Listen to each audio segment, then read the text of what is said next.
This should be played at high volume, preferably in a residential area. This, this, this should be played. This should be played at high volume, preferably in a residential area. Due to some violent content, parental discretion is advised.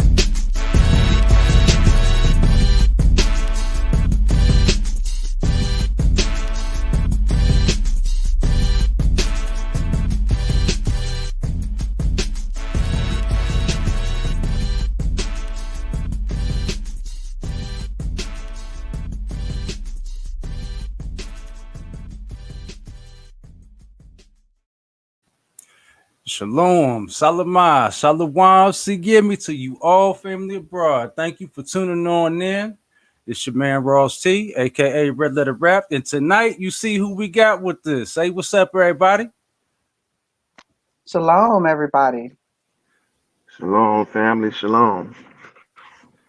All right, that's what's happening. That's what's happening. So you see, we got Sister Sharita Long and Brother Harbio, the last prophet, on here with us. We're going to do a little something different tonight. We're going to do a round table reading of Jasher. We're going to take time every now and again to kind of like pause in between scripts that really, really hit us, talk about them, and definitely let the word interpret itself. Shalom to you always. Shauna Shade, Larry Carnell Bryce, Miss B, Stephen Wembley, Arrow Spike, Double O. Let's see here. Who else we got going on with us tonight? So far, this is it, but we will definitely give more shout outs as everybody starts joining on in. Remember, we are on a kind of a bit of a delay, probably the 7-8 second delay. So we might see some of your comments a little bit late, but we definitely want to go over some of those comments. And I want to ask everybody that's in the chat right now, because I have slides set up right now. I have pictures from the Sefer up to chapter 5. So hopefully we can get up to chapter 5 tonight, or I have a PDF we can read from. I'm down for either which one. So if y'all want me to read or want us to read from the Sefer, go ahead and say Sefer. You want the PDF, just put PDF. Regardless, it will be bold enough on the screen and blown up to where everybody can read along. You will all be able to read along with us tonight and see the word for yourself. I also want to go ahead, while y'all were thinking it over about which way y'all want us to read from, whether it be the Sefer or even the PDF, I want to go ahead and let it be known that my pronunciation may not be the A100 pronunciation. However, I have some charts that show, I have a chart that shows us the paleo, the middle, and the modern. So we can go ahead and look at how it was written. We can see how it was interpreted. And at a later date, you know what I'm saying, maybe we can have one of our community linguists come on and help deliver a little edification. So as we're reading these words, you know, either from the Sefer or from the PDF, we can actually internalize, understand how the script is supposed to actually sound or be read, if that, you know, matters to you. All right. If you already have an understanding of whose name is who in these areas that are on the map, all praise to the Most High Yah.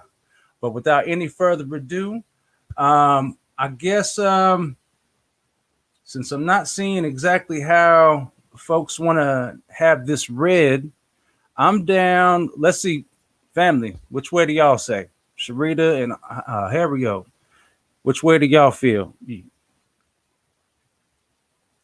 want me to go ahead and read from the Sefer? Brother, you could read it from the Sefer. I mean, because I mean that's what we was reading last. That's how we actually, you know, we was reading that first. You know what I mean? I mean, but I think they might be right on point. You know what I'm saying? Running right on side each other. Okay, I'm down either which way it go. So let's go ahead and let me go ahead and do this. Pull that on up. Screen share. Application window. And share this. All right. And so, just to show y'all, Jasher, also called the Book of Jasher. This is the Sefer of the generations of man whom Yahuwah created upon the earth on the day when Yahuwah Elohim made the heavens and the earth. So we're going to start right away. All right. And Elohim said, let us make man in our image, after our likeness. And Elohim created man in his own image. And Elohim formed man from the ground, and he blew into his nostrils the breath of life, and man became a living soul endowed with speech. And Yahuwah said, it is not good for man to be alone. I will make unto him a helpmeet. And Yahuwah caused a deep sleep to fall upon Adam, and he slept. And he took away one of his ribs, and he built flesh upon it, and formed it, and brought it to Adam. And Adam awoke from his sleep, and behold, a woman was standing before him. And he said, this is bone of my bones, and it shall be called woman, for this has been taken from man. And Adam called her Hua. And I say that right here because this CH is a double H sound. It's in your throat, family. It's like, huh. So this is one of those things that I was talking about. If this matters to you, and I'm down for the correction, if we can have a linguist come on and help us out, but let's go ahead and continue. And Adam called her name Hua, for she was the mother of all living. And Elohim blessed them and called their names Adam and Hua in the day that he created them. And Yahuwah Elohim said, be fruitful and multiply and fill the earth. And Yahuwah Elohim took Adam and his woman, and he placed them in the Garden of Eden and dressed it and to guard it. And he commanded them and said unto them, from every tree of the garden you may eat, but from the tree of knowledge of good and evil you shall not eat. For in the day that you eat thereof, you shall surely die. And when Elohim had blessed and commanded them, he went from them. And Adam and his woman dwelt in the garden according to the command which Yahuwah had commanded them. And the serpent which Elohim had created with them in the earth came to them to incite them to transgress the command of Elohim which he had commanded. Let's go back to the top. In which he had commanded them. And the serpent enticed and persuaded the woman to eat from the tree of knowledge. And the woman hearkened to the voice of the serpent, and she transgressed the word of Yahuwah, and took from the tree of the knowledge of good and evil, and she ate.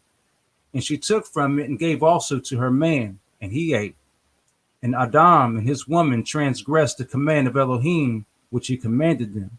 And Elohim knew it, and his anger was kindled against them, and he cursed them. And Yahuwah Elohim drove them that day from the Garden of Eden to till the ground from which they were taken. And they went and dwelt at the east of the Garden of Eden. And Adam knew his woman Hua, and she bore 2 sons and 3 daughters. And she called the name of the firstborn Cain, saying that I have obtained a man from Yahuwah. And the name of the other she called Havel, or Abel. For, and this V, when we see this is all your V's. I want to tell y'all right now, all your V's, for the most part, as best I can tell, this is going to be a B sound, family. So Havel, or Abel, as we all know. For she said, in vanity we came to the earth, and in vanity we shall be taken from it. And the boys grew up, and their father gave them a possession in the land. And Cain was a tiller of the ground, and Abel a keeper of sheep. And it was at the expiration of a few years that they brought an approximating offering to Yahuwah. And Cain brought from the fruit of the ground, and Abel from the firstlings of his flock, from the fat thereof. And Elohim turned and inclined to Abel, and his offering. And a fire came down from Yahuwah from heaven and consumed it. And unto Cain and his offering, Yahuwah did not turn and did not incline to it, for he had brought from, let's go ahead and go to our next slide.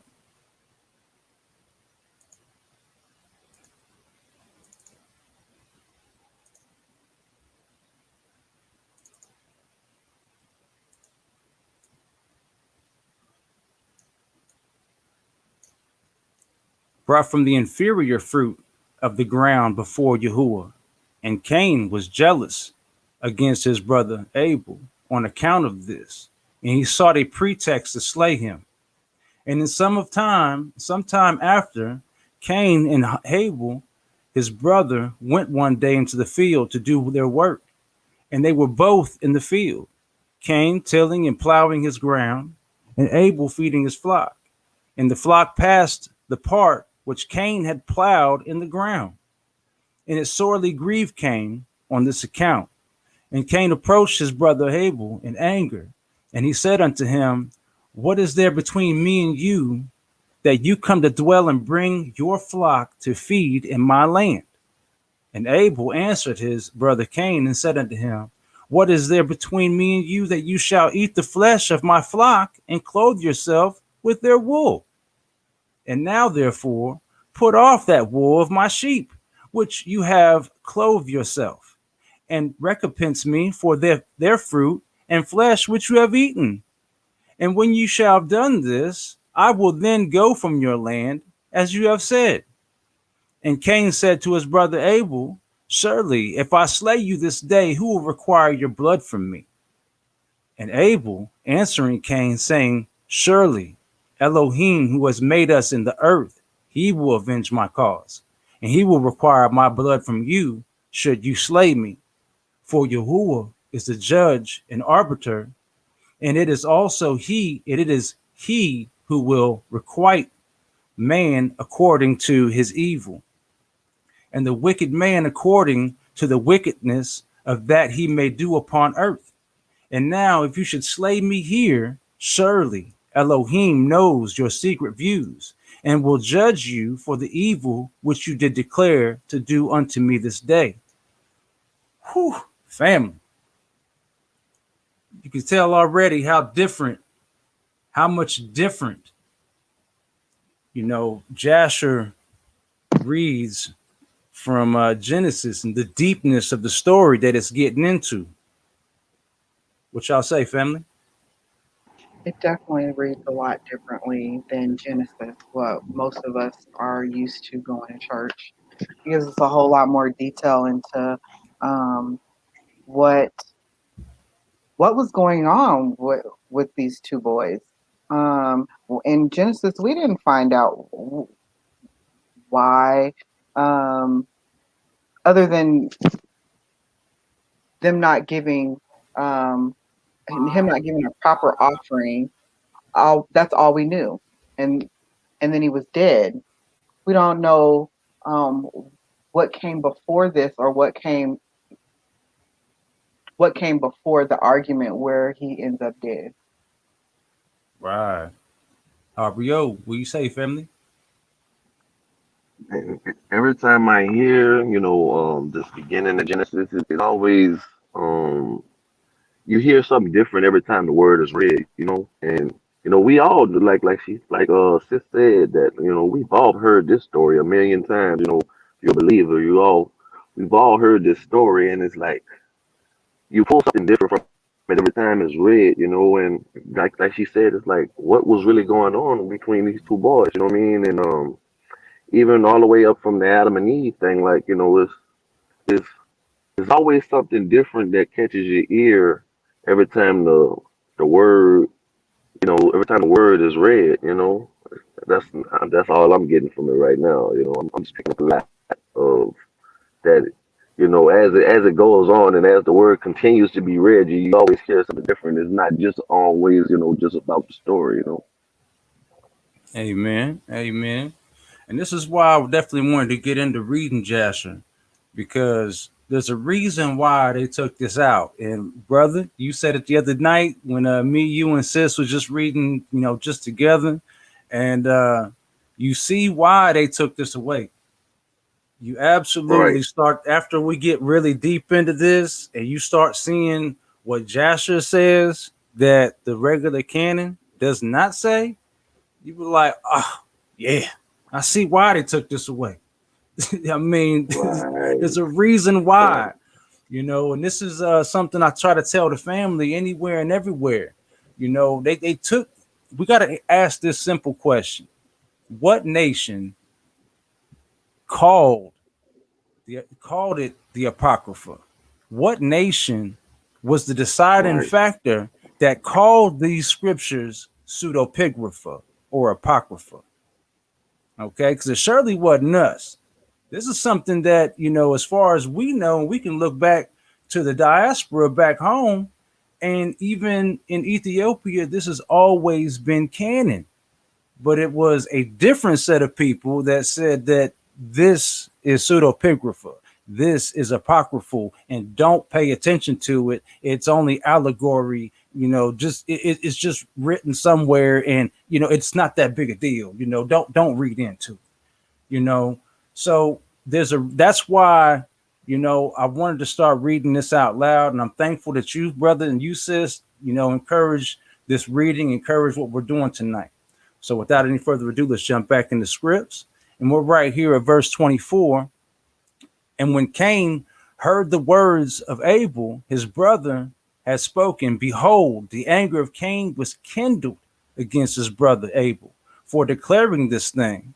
And Cain hastened and rose up and took the iron part of his plow instrument with which he suddenly smote his brother, and he slew him. And Cain spilt the blood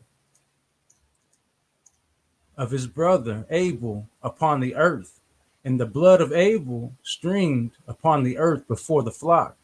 And after this, Cain repented, having slain his brother, and he was sadly grieved, and he wept over him, and it vexed him exceedingly. And Cain rose up and dug a hole in the field, wherein he put his brother's body, and turned the dust over it. And Yahuwah knew that Cain had done this to his brother. Had what Cain had done to his brother. Sorry, family. And Yahuwah appeared to Cain and said unto him, where is Abel, your brother, that is with you?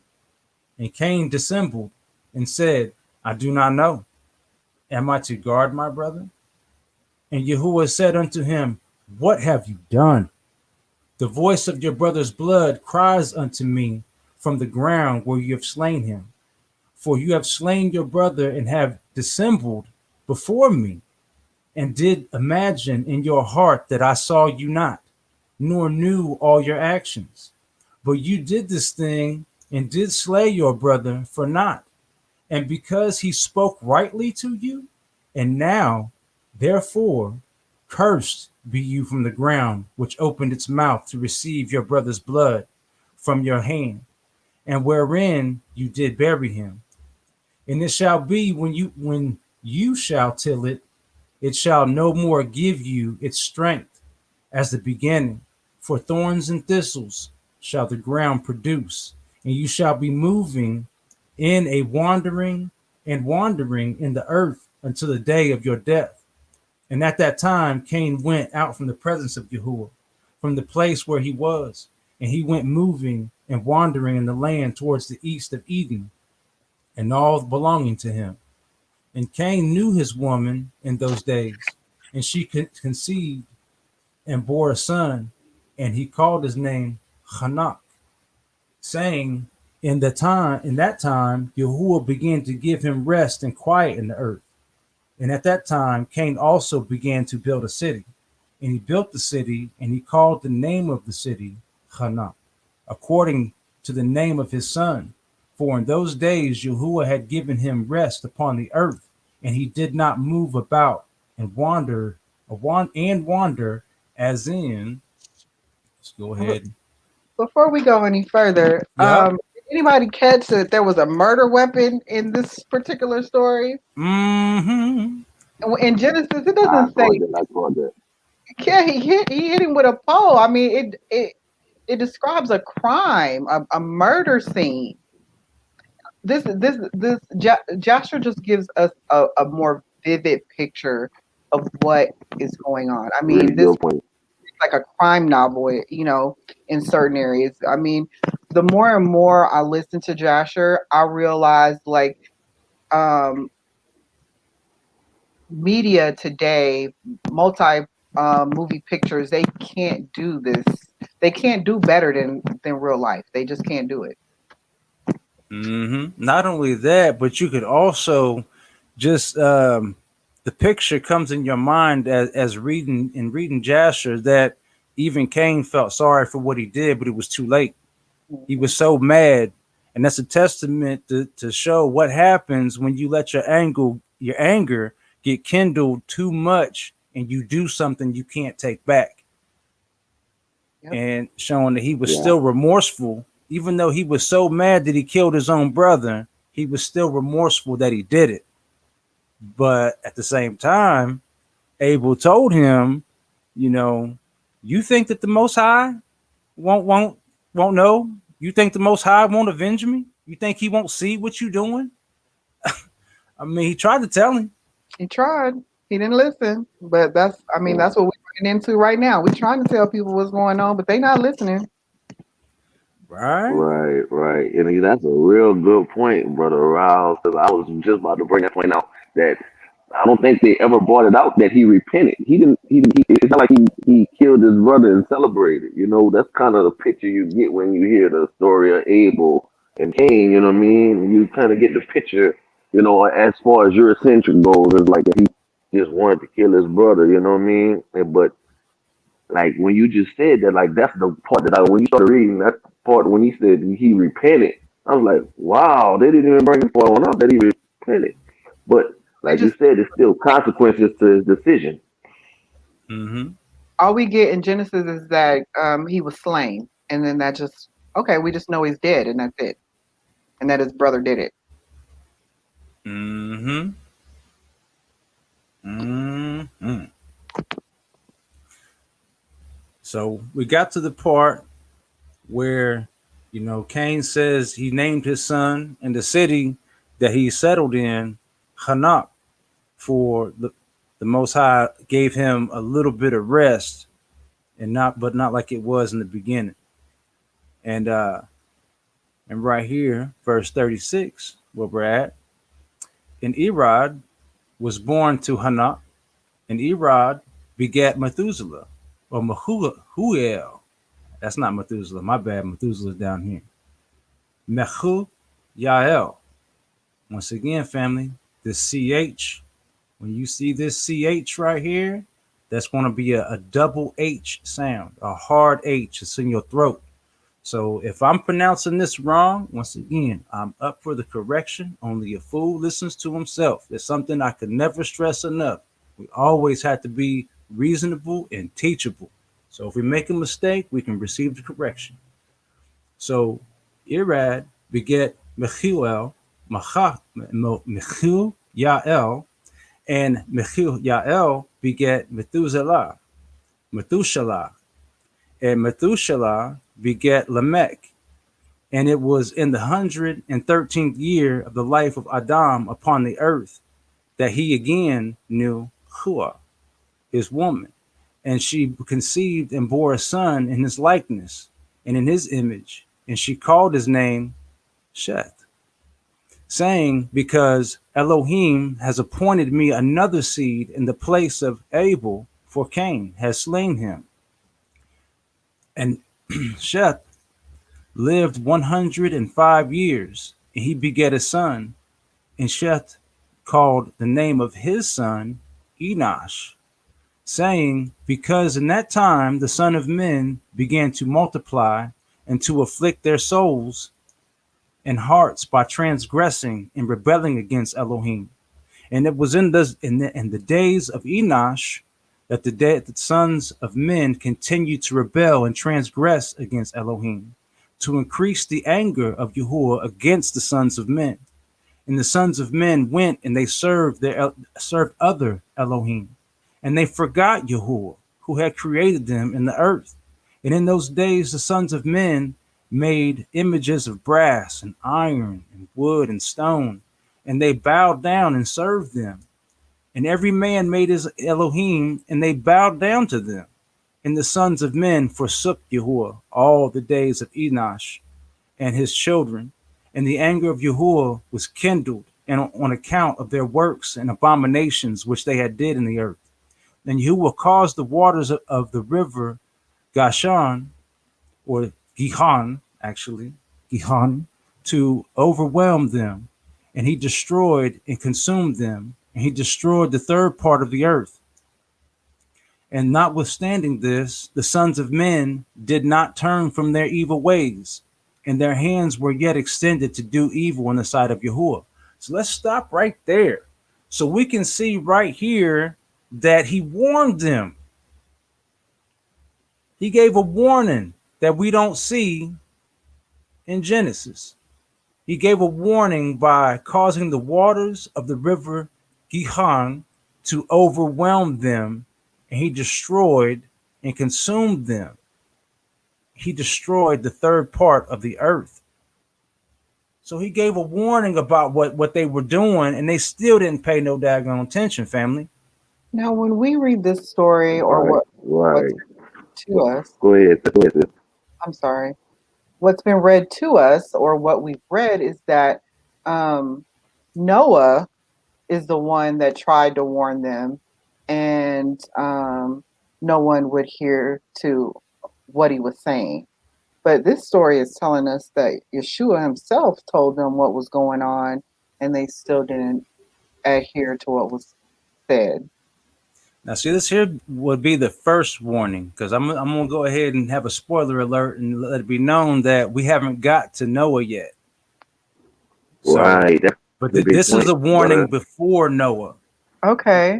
Yeah, that's the big point. Yeah, because Noah's not on the scene, and you know they are in these not the Ten Commandment movie, but in these Noah movies that they make it seem like like the Most High is just a just a murderer in a way. But right here, it's showing that he was warning before Noah was even on the scene. And if he was warning before Noah was on the scene, that means Noah was finishing warning the world. That's what I took from it.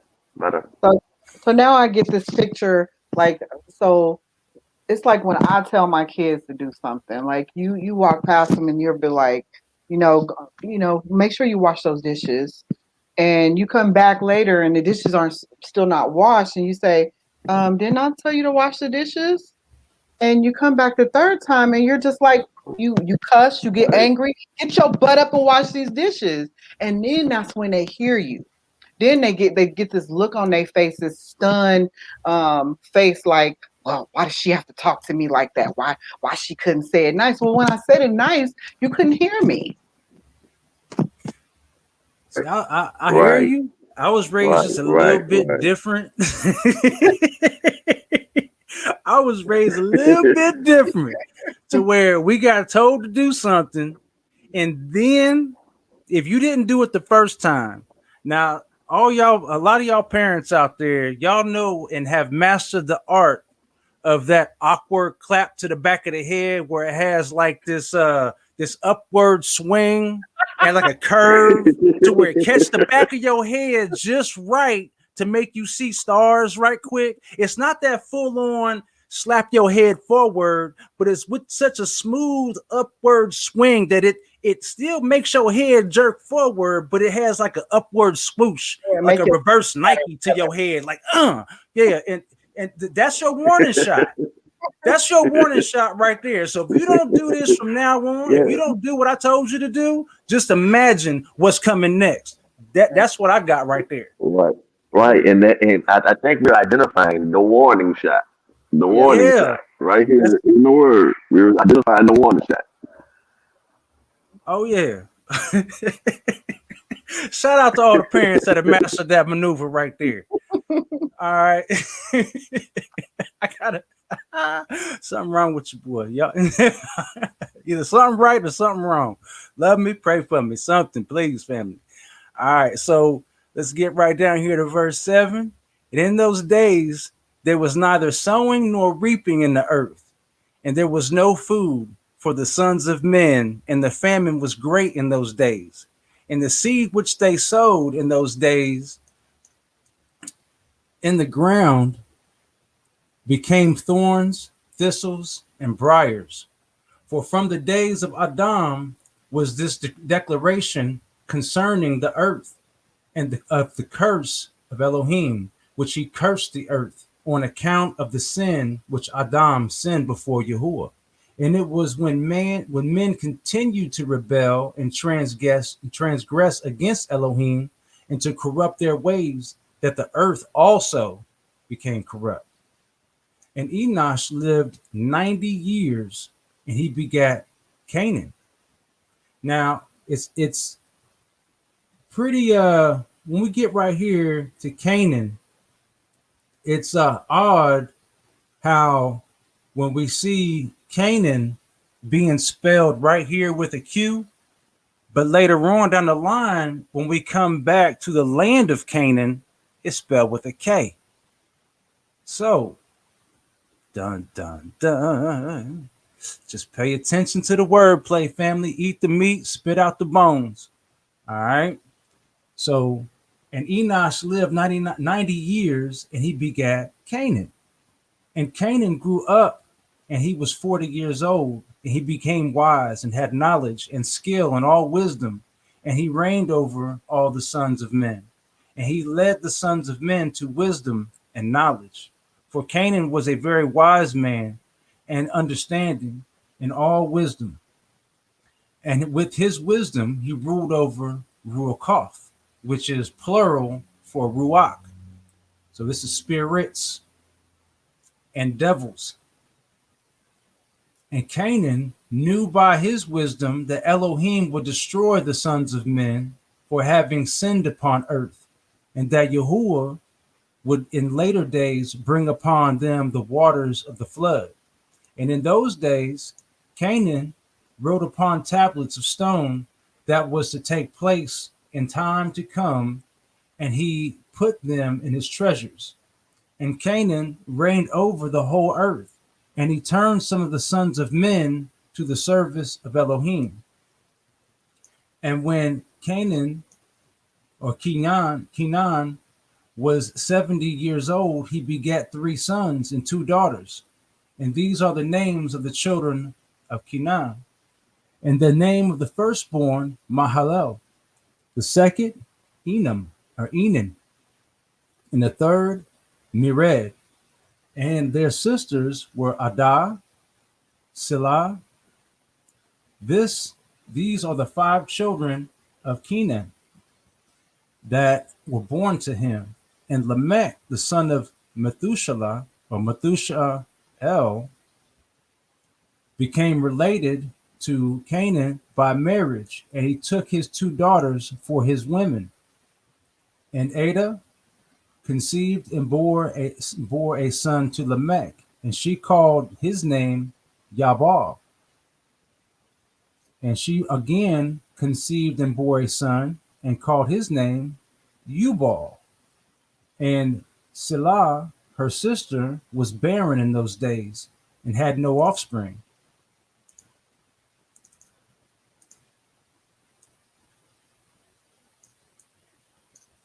For in those days the sons of men began to transgress against Elohim, and to transgress the commandments which he had commanded to Adam, to be fruitful and multiply in the earth. And some of the sons of men caused their women to drink a drought that would render them barren, in order that they might retain their figures, and whereby their beautiful appearance might not fade. Real quick pause. Harvey, you said that the other night. I said that. Yep. Yeah. That birth control. That birth control. I couldn't remember exactly what part it was, but I remember. I don't know what we were talking about, but we was just talking about what I was saying, that they had this birth control thing going, but it was what did he say it was? A drought, like a beer. Yeah, like a drink, right? Yeah. Yeah. I thought that was pretty funny that, you know what I'm saying, that you know, this old technology I mean, this new technology is really not new, you know? Seems like this Mhm. No, is what goes on every time. yeah, nothing underneath the sun is new. Um, I'm gonna beat your ass. Pointed out the word QAnon in the text as well, and what we've noticed by reading is that there's a lot of words that are used in the Bible, in Jasher, and and we're finding that like the word tablet, or we read chevron, Yep. and so these companies are using these words. They may Uh, not be pronouncing them the same, but Wow, they right, that's a are good using the point. same spelling. That is a good point. right, and Ada is a Nigerian word for eldest sister. I only know that because a Nigerian friend of mine calls me that. So there's a I'm gonna as we go on, I will continue to say cornerstone, and those are the things that I'll be pointing out, like things that are relevant today, and or um point to the people. We'll go through this and we'll find stuff that just really identifies us. It's just stuff that we do. It's just like when people tell us, oh, Right, black like chicken or Kool-Aid, or but it goes a whole lot deeper than that. And not only can we identify ourselves in these texts, we can also identify other people groups. Yeah. I'm just going to do a quick little. you said a mouthful, sis. You said a mouthful. I want to do this right here. Go ahead and show everybody exactly. Now you may have an M on the end. You probably meant to have an M, but that's exactly right. That's exactly right. Because once again, that CH that they write in here in the Sefer is a hard H sound. So, and the V is going to be a B sound. So you are exactly right. I'm gonna beat your ass. I feel kind of bad, but at the same time, hey, it is what it is. I ain't knocking your family. Yeah, it was out there. I had to say it too. Right, right. We ain't perfect. You know what I'm saying? We just it is what it is. All right. So I'm gonna come back here, get back to the word. So once again, he made them drink a drought that would render them barren, in order that they might retain their figures, and whereby their beautiful appearance might not fade. And when the sons of men caused some of their women to drink, Selah drank with them, and the childbearing women appeared abominable in the sight of their men as widows. Uh-oh. I'm double clicking that a little too quick. All right, here we go.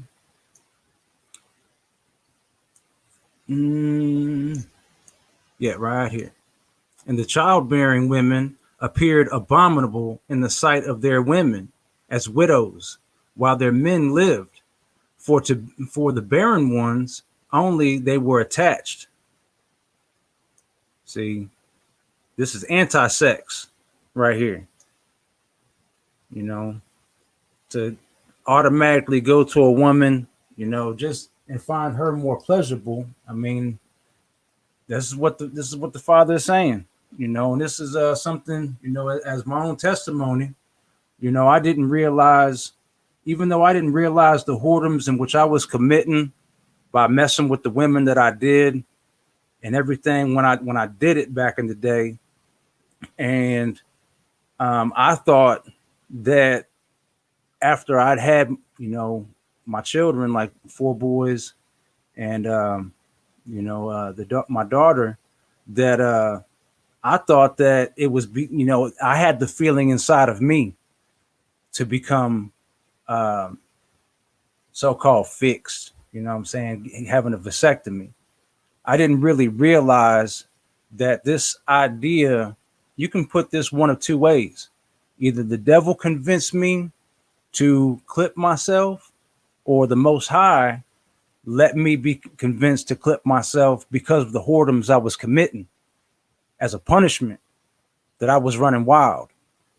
All right. And having too many kids, especially with strange flesh, with women outside of my nation. And I wasn't patient enough. So this is personal testimony right there that I just want to go ahead and throw out there, that this is kind of something that I'm living with right at this moment on my end of the spectrum as a man, to where I can be real enough with y'all to say, look, this is the punishment in which is upon me. And unless the Most High sees it fit to make me whole again, I can't have any more children. You know what I'm saying? Because either of the whoredoms in which I was committing or the whoredoms in which I was committing. So either way it goes, this is either a punishment or a learning lesson. Because even with the technology that we have, and even with the power that we know the Most High has, he can make me whole anytime he wants. He can reverse what's been done to me, no matter what any hand has done to me. He can choose to do so, or either way. So, but regardless, I just want to make sure I put that out there. To piggyback on what you were saying, brother, your transparency is so honest and amazing. And we was just talking about this like before we did the show, like how nervous we were to get on the show, and because we was just nervous.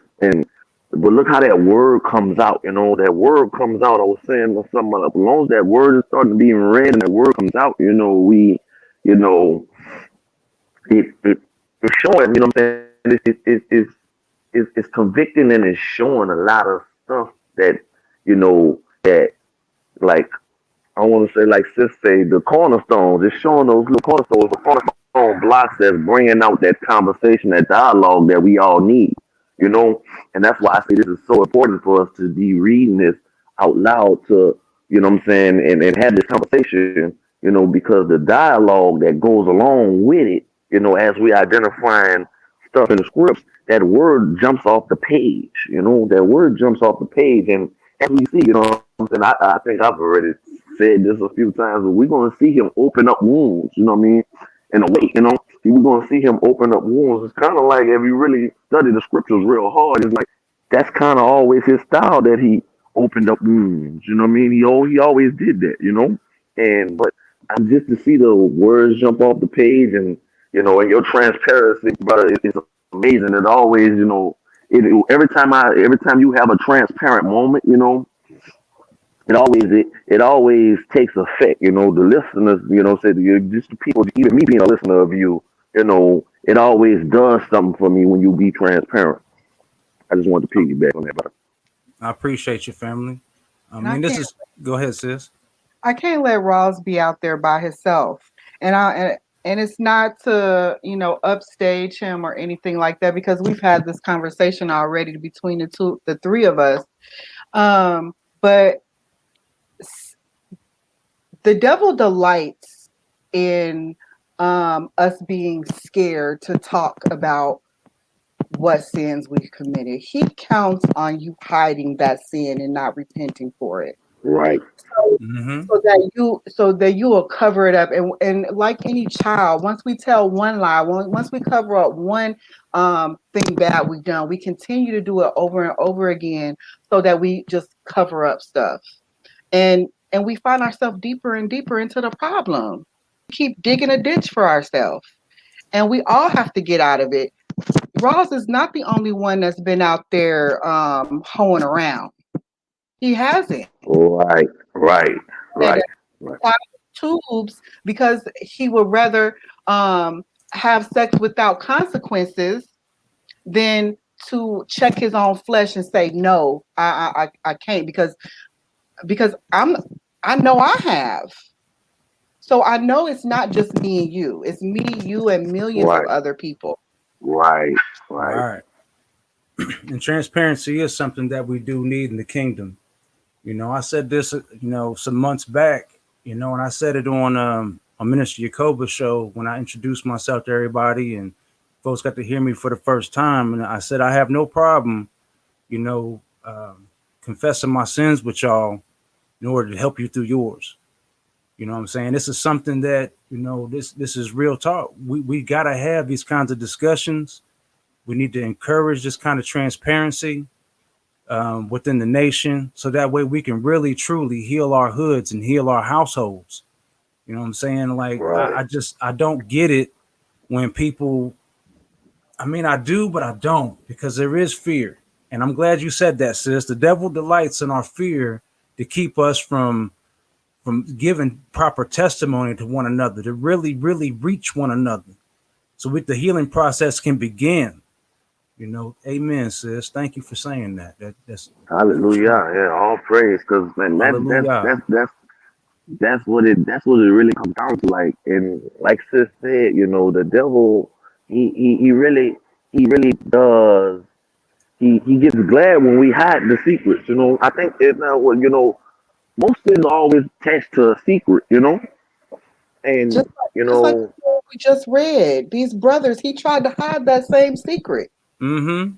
He tried to. right, right, He tried right. he tried to hide the secret of killing his brother, and then man tried to hide the secret of, well, you see right here, They tried to hide the secret of fertility. The secret, which is not a secret, it was a commandment to go forth and multiply. So that really wasn't a secret. But man got so evil that he decided to make this drought. This drink, this birth control. and I've seen this drink before. It was on it was a oh gosh, it's a Carnival. I don't know if any of you've ever seen it. The lady, she shakes up a Coca-Cola bottle, and yeah, Mm-mm-mm. and that's how she kept her from getting herself pregnant. And we can also look right here, and we can kind of call out. We ain't got to call it out and like point fingers, but we can obviously see in some of our neighborhoods and some of the people that we know that what kind of women they look for. A woman with their tubes tied, can't have no kids, Right, so that way they don't have responsibilities. This Right. right, thing, this right. ain't nothing new. This shows right here that whole ideology It's not. is nothing new.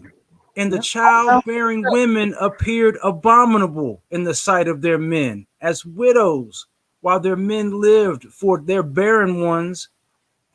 Only they were attached. They were going after the barren women, that they didn't have to worry about no responsibilities of raising children. I mean, somebody Then you asked. know what that is, brother. Brother, that's that hood talk. How when and the brothers from the hood, we say, I'm just saying, like, oh, she got 4 children, she got 4 kids. Oh, I'm out. Like I don't you know what I mean? Like that's that's that. That's what it, that's where it come from. And it's it's crazy seeing it in the scripts, and it's like we were sitting there talking about that's why they took this stuff out. They took the apocryphal, Jasher, Enoch, stuff like that, because it would be easy to identify that there's nothing new underneath the sun, like sis said. right. And I see what you were saying, sis. This is from our brother Lawan. Shout out to you, my brother Lawan. Love you, Ak. The question is, does a person have to confess their sins to everyone or the world or to a trusted individual? Um, I would honestly say I really don't know. Yep. All I know is to confess my sins to the Most High Yah. That's all I know for certain. That's where I would start. Is confessing your sins to Him, and as time goes on, He'll lead you to whether or not you need to lay all your dirty laundry out to a trusted individual or to the whole world or whatever. I mean, I would start with confessing your sins to the Most High Yah. I personally don't think And to I want to piggyback get on what involved. sis, I personally don't want to get involved with doctoring because I'm new to all this.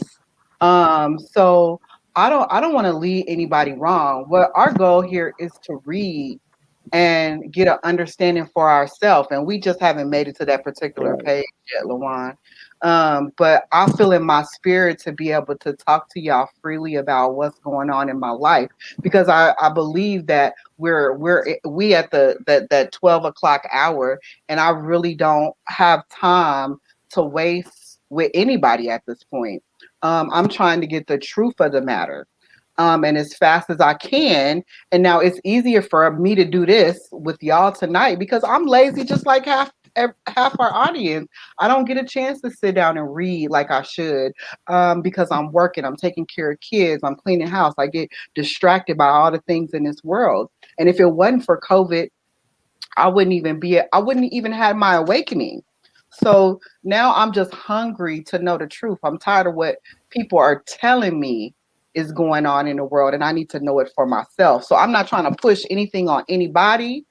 Um, but I'm convicted to let you know that, you know, I'm a sinner too. I just want to try to make it the best way I can, um, with the information that I have. Amen. Amen. Let's go ahead and Yeah. jump back I on wanted in. to. Go I ahead. was going to Go answer ahead. that question, brother. I was going to answer that question, but Go ahead. I feel what you said, sis. Like that hit right there on the thing. But to answer that question, I think really, and this is not my personal belief, but really it's my personal belief. But the Bible says to confess your sins. So I don't think you have to do it to the whole world in the first say. But I think once you confess it to someone, once you confess it to someone, that breaks that bondage that the enemy has on us.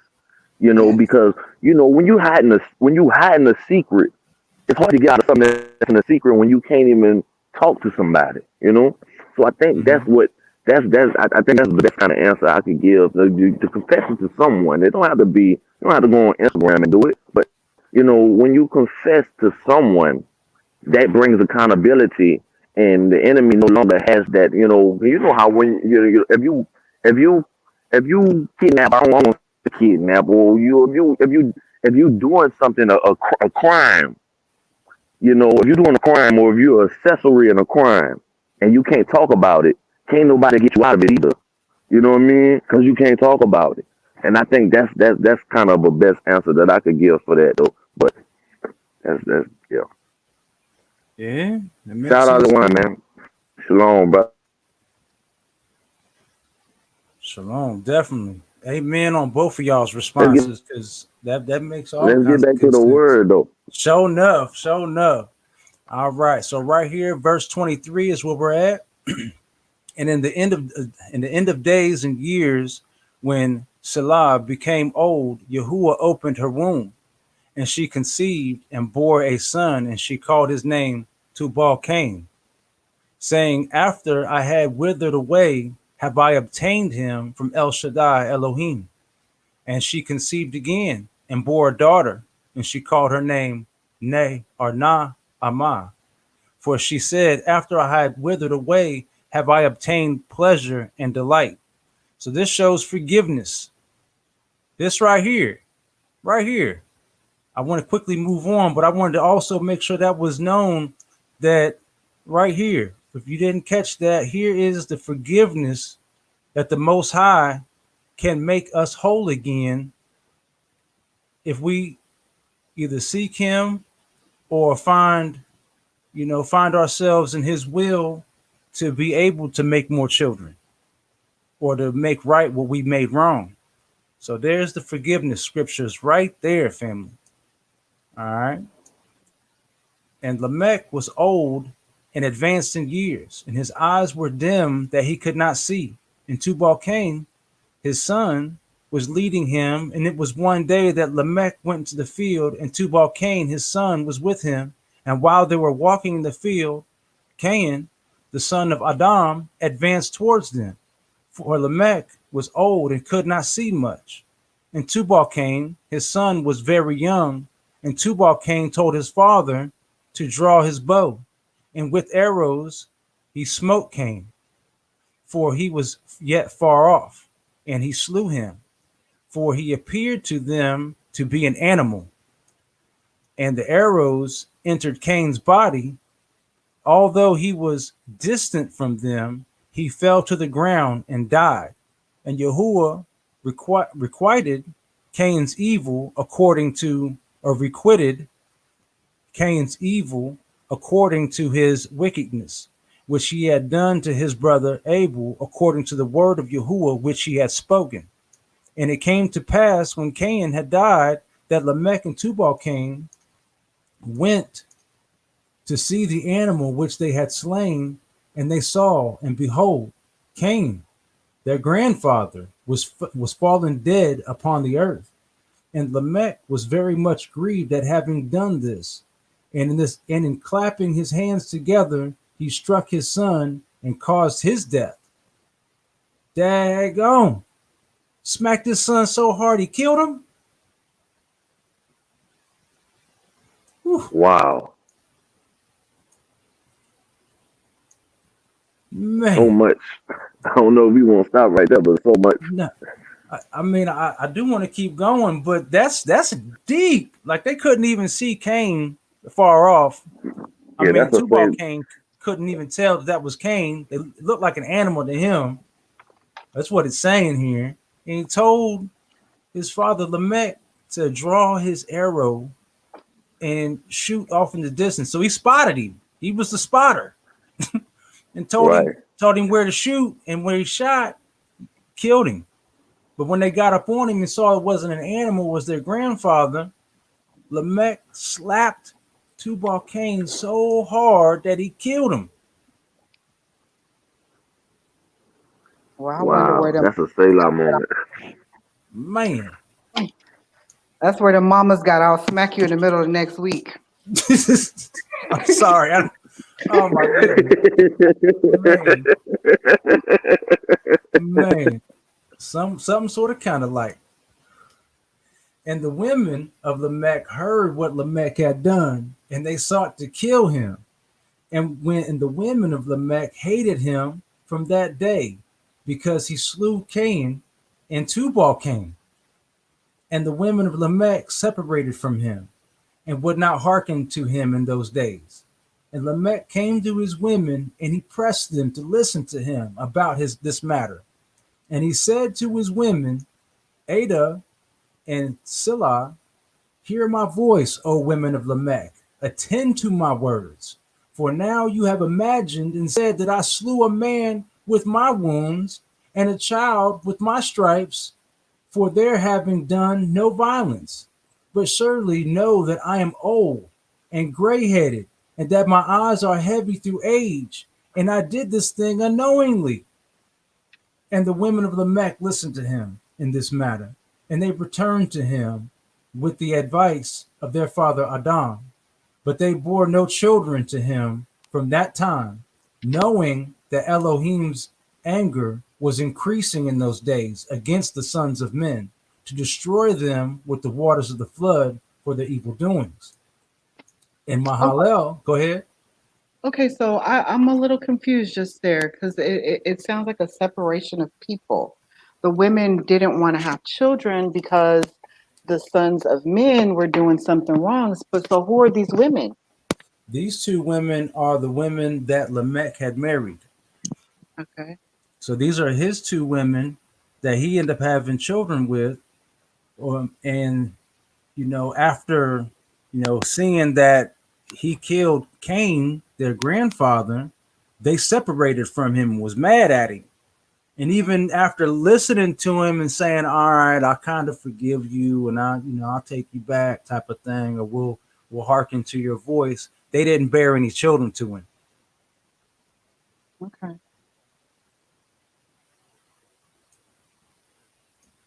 But that's a good question, though. And Mahalel, the son of Canaan, lived 65 years, and he begat Yered, or Jared. And Yered lived 62 years, and he begat Hanak. And Hanak lived 65 years, and he begat Methuselah, or Methuselah. And Hanak walked with Elohim after having begat Methuselah. and he served Yahuwah and despised the evil ways of men. And the soul of Harach was wrapped up in the instruction of Yahuwah, in knowing and understanding, and he wisely retired from the sons of men and secreted himself from them for many days. And it was at the expiration of many years, while he was serving Yahuwah and praying before him in his house, that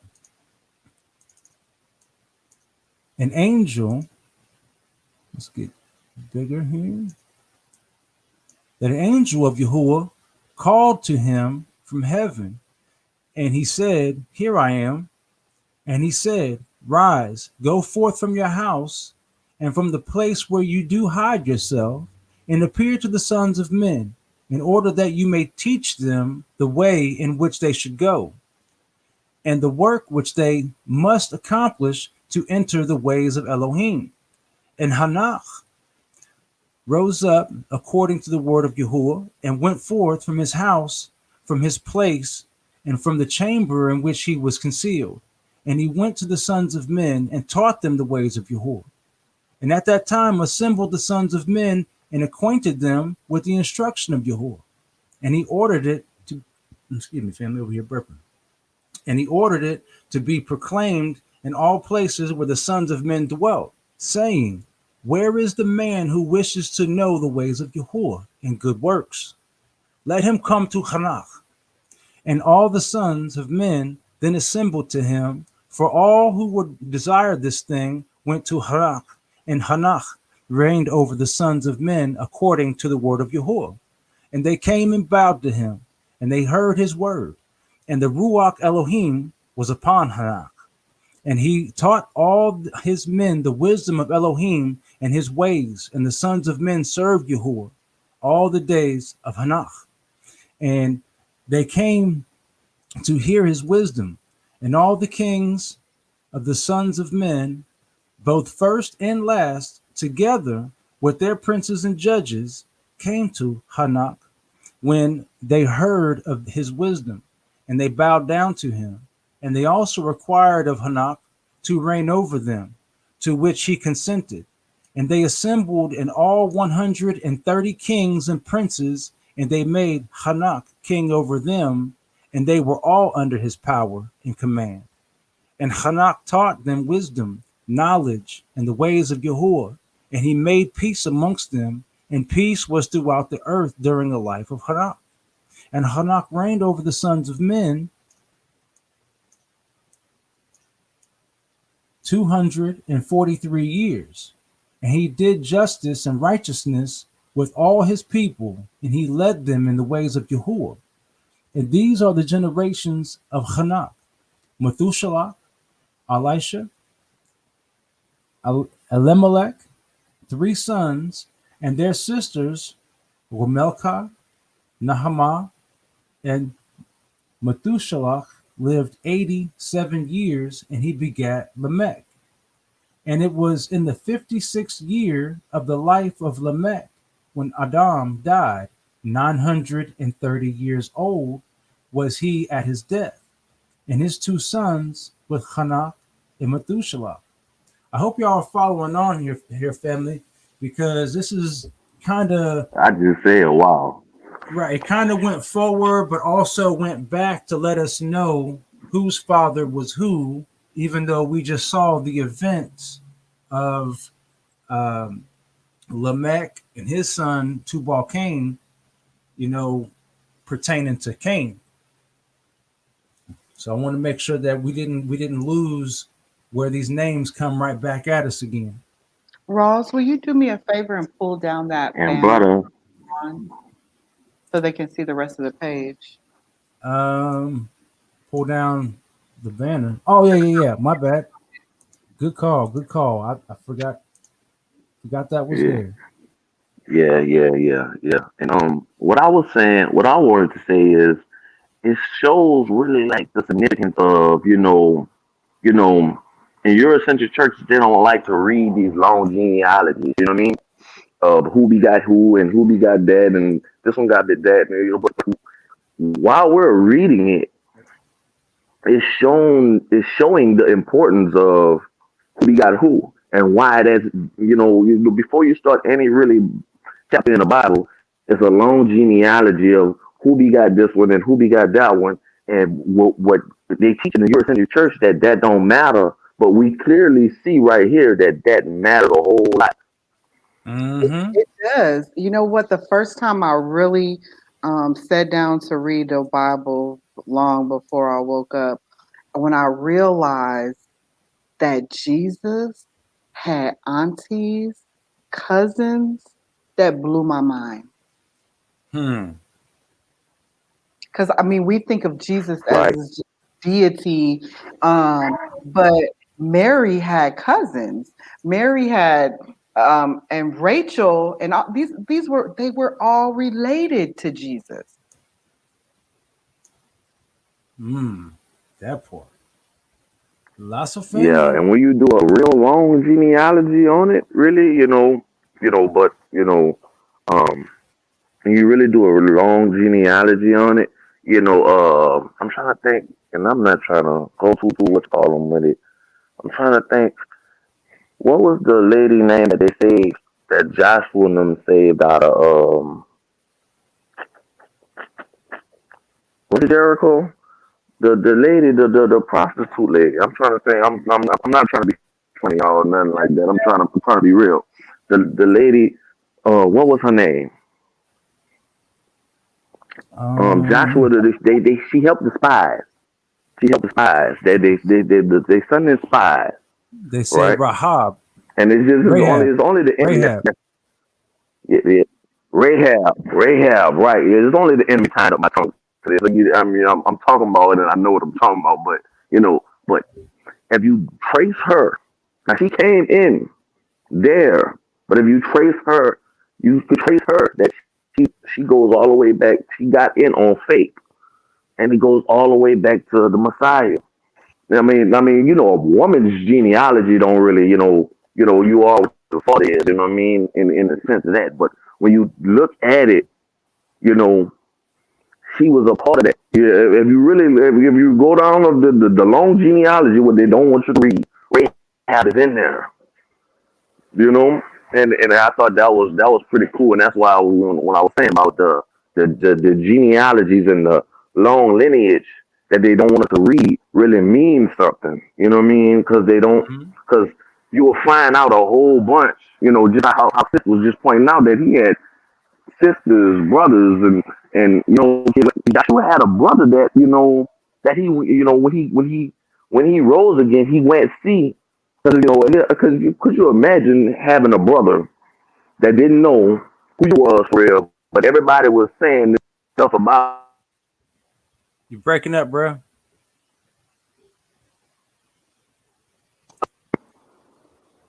Hello, Yep. You were breaking up hello, pretty bad. yeah, Yep. yeah. Because I got my mom was calling my phone, but Oh. yeah. She probably calling me because she probably watching, but Oh. and I don't know why would she do that if she clearly hears me talking like it's live, but you know what I mean. Well, I can only um, hope that she's watching. You know what I'm saying? I can only hope. Go yeah, ahead but though, yeah, because I I do was just want to saying get about the back in long. here. Yeah. We were gonna get back in there. I just wanted to make a point that the genealogies and the lineages that they did not want us to read was kept out, and they didn't want us to read it for a reason, and we clearly see it right here, and we ain't even fault. You know what I mean? No That's all I doubt. wanted to point. No doubt. Let's go ahead and jump back on. Then I'll start right back here at 14 again. And it was in the 56th year of the life of Lamech when Adam died. 930 years old was he at his death, and his two sons, with Hanak and Methuselah, his son, buried him with great pomp, with great pomp, as at the burial of kings, in the cave which Elohim had told him. And in that place, all the sons of men had a great mourning and weeping on account of Adam. It has therefore become a custom among the sons of men to this day. And Adam died because he ate of the tree of knowledge, and his children after him, as Yahuwah Elohim had spoken. And it was in the year of Adam's death, which was the 243rd year of the reign of Hanach. In that time, Hanach resolved to separate himself from the sons of men and to secret himself as at first in order to serve Yahuwah. And Hanach did so, but did not entirely secret himself from them, but kept away from the sons of men 3 days, and then went to them for 1 day. And during the 3 days that he was in his chamber, he prayed to and praised Yahuwah Elo Yahu. And the day on which he went and appeared to his subjects, he taught them the ways of Yahuwah. And all they asked about him, Yahuwah, he told them. And he did in this manner for many years, and he afterward concealed himself for 6 days, and appeared to his people 1 day in 7. And after that, once a month, and then once in a year, until all the kings, princes, and sons of men sought for him, and desired again to see the face of Hanach, and to hear his word. But they could not, as all the sons of men were greatly afraid of Hanach, and they feared to approach him on account of the Elohim-like awe that was seated upon his countenance. Therefore no man could look at him, fearing he might be punished and die. Whew. I want to keep going, but that's deep.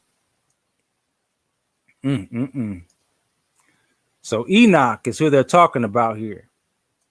If you haven't picked that up, family, they're talking about Enoch here. That Enoch had, spent so much time praising the Most High and learning his ways with such wisdom that people were afraid to even look on him, that they might die, that they thought that they were looking at the Most High. That's how his countenance glowed. Now, I surely, just like y'all surely, don't praise no man.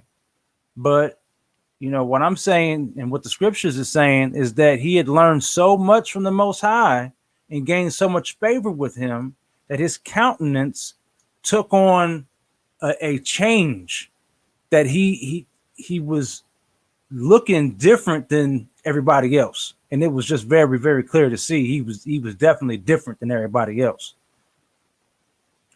So right here, verse 21, and all the kings and princes resolved to assemble the sons of men and to come to Hanach, thinking that they might all speak to him at the time when he should come forth amongst them.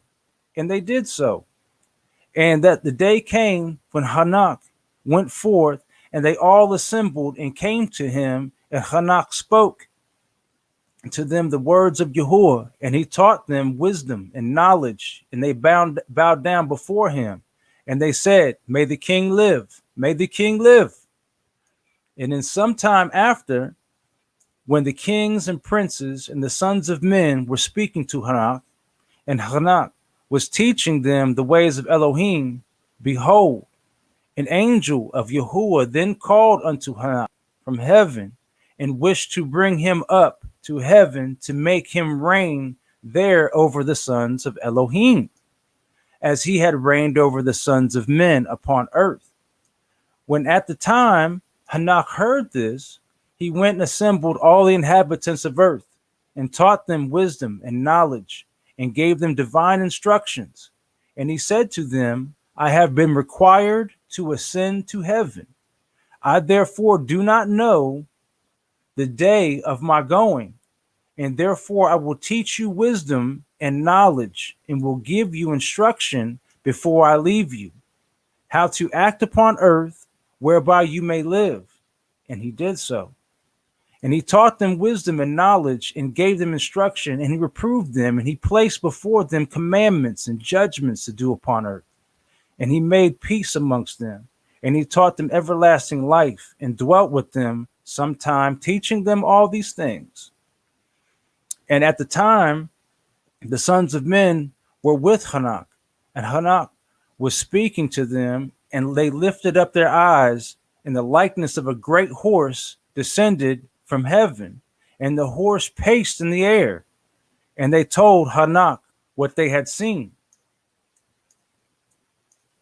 And Hanak said to them, on my account does this horse descend upon earth. The time is come when I must go from you, and I shall no more be seen by you. And the horse descended at that time and stood before Hanak. And all the sons of men that were with Hanak saw him. And Hanak then again ordered a voice to be proclaimed, saying, where is the man who delights to know the ways of Yahuwah Elohahu? Let him come this day to Hanak before he is taken from us. And all the sons of men assembled and came to Hanak that day, and all the kings of the earth with their princes and counselors remained with him that day. And Hanak then taught the sons of men wisdom and knowledge, and gave them divine instruction. And he bade them serve Yahuwah and walk in his ways all the days of their lives. And he counted to make peace amongst them. Before I go too far, we can already see right here. The scripture isn't absolutely clear, but we can see that this great horse that came in the sky, this is not, they obviously didn't know how to exactly say a UFO or something sort of kind of like that. But that's what I get. I'm welcome to the correction, as always. I agree. So that's just before we got too far, I wanted to go ahead and address that UFO or something sort of kind of like, or this instruction from the Most High that came down in this image that told Enoch that, hey, follow me, we about to go. We're about to get up out of here. Right. And yeah. Right. I think that's a good point on because see, that's why they hide the book of Enoch, and they hide the book of Enoch has a lot too, but even Jasher is touching on this on this moment with Enoch, you know what I'm saying? And when we read just the canon, the 66, when we just read just the Bible by itself, you don't get you don't get a lot of mention of Enoch, but it seems, in this day, in these days, you know what I'm saying, Enoch had a lot to do with these days. And why I say Enoch had a lot, why Enoch is important to me, because he was a part of that he was the person, the Messiah said, the Messiah said that it would be like in the days of Noah. That was his clue that he gave us, that he left us. That was his clue. It would be in the days of Noah. Well, Enoch is walking in these days. So we need to really kind of know what's going on. They dropped the book of Enoch out of there because Enoch was talking about what was going on before the flood. We need to know about what was happening in the days before the flood. Yeah, and Most High willing. But Most High willing, after we get through Jasher, we're gonna get into Enoch as well and Jubilees. As many scriptures the Most High will allow us to read and understand with the family, Most High willing, we'll get it in. But go ahead, sis. No, I really didn't have anything to say on a particular subject, like because I'm still learning. What I do know is that the matrix in which we live is not all they claimed it to be, and I'm just continuing to learn and going down that rabbit hole. Sometimes, it's not a pretty sight. But what I do know is that they have been lying about everything. I mean, That part. at this point, I don't know how you can trust anything these people say. Mm, that part. And sis, I just want to piggyback on what you were saying, sis, because it's like, in the same sense of it is like, you know, you keep saying, 'cause I know we already have this conversation in the background. We have this conversation about the back, because you keep saying that you knew. And when you bring up stuff, I always, this is why Eric, I think the last You're breaking up couple of kind of a parts, I little always bit, say, bro. what you think, sis? Oh, you getting cleaner. You can hear me? You hear me? Yep. It's just breaking up You every hear me now and now? again. Mm-hmm. Oh, but I was just saying that, sis keeps saying she knew, but it's like every time she, what I'm saying, like every time we, what I'm saying, we go into and the rock start moving when you say stuff, know, that sharpens the sword, or even on what I'm saying, on my end, you know what I mean? Like I'm learning too, what I'm saying. I knew I was woke up in 2015. You said you was woke up this year or last year, you know what I mean? But in a sense, the power of when he wakes somebody up, you know what I'm saying? The power of when the Most High takes somebody and wakes someone up. When he wakes that person up, you don't know what point that, you know what I'm saying? That is something he could wake somebody up tomorrow that's way past me that could teach me. You know what I mean? That could teach me clear and hear. You know what I mean? And is the part that what I'm trying to say to make it all in one is that when the ruach is moving, when three or more or two or more are coming together in His name, everything is flowing. I mean, it's just everything is flowing. He can speak through animals. We saw that. He can speak through an animal right there. And when I can Mm-hmm. when the that ruach is part. flowing, he can speak to an animal. You know what I mean? When the ruach is flowing, he can speak to an animal, and we'll be like, "Wow, what's that?"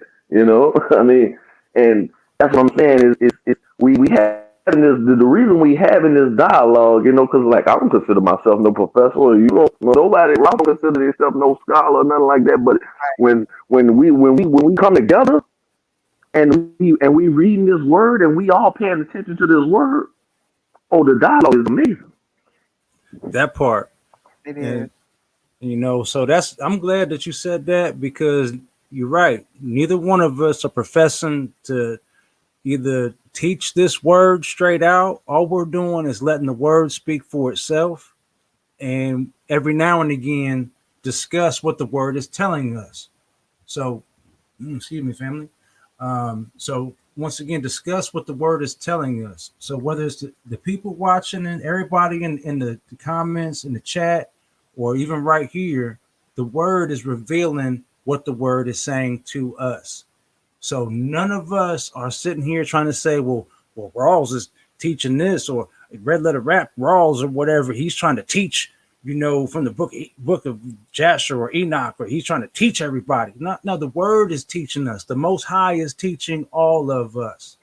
We So it's learning. all praise and Right. honor and glory to the Most High Yah for His word, and we pray that His word reveals to us.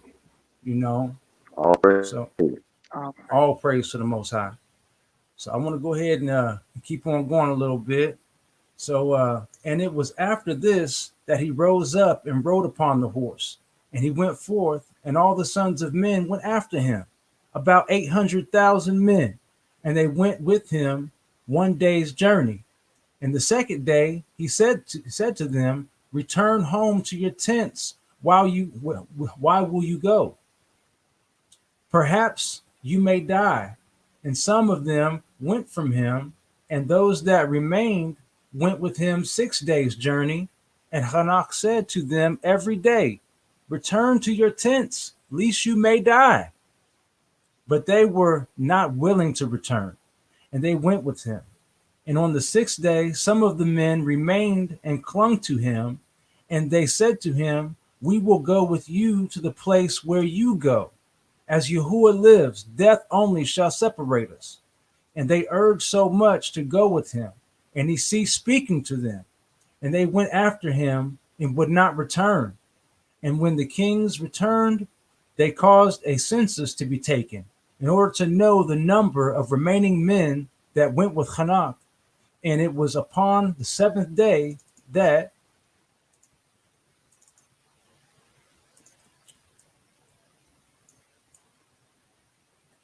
Let's see here. Hanak, on the seventh day, Hanak ascended into heaven in a whirlwind with horses and chariots of fire. There it is again. And on the eighth day, all the kings that had been with Hanak sent to bring back the number of men that were with Hanak, and in that place from which he ascended into heaven.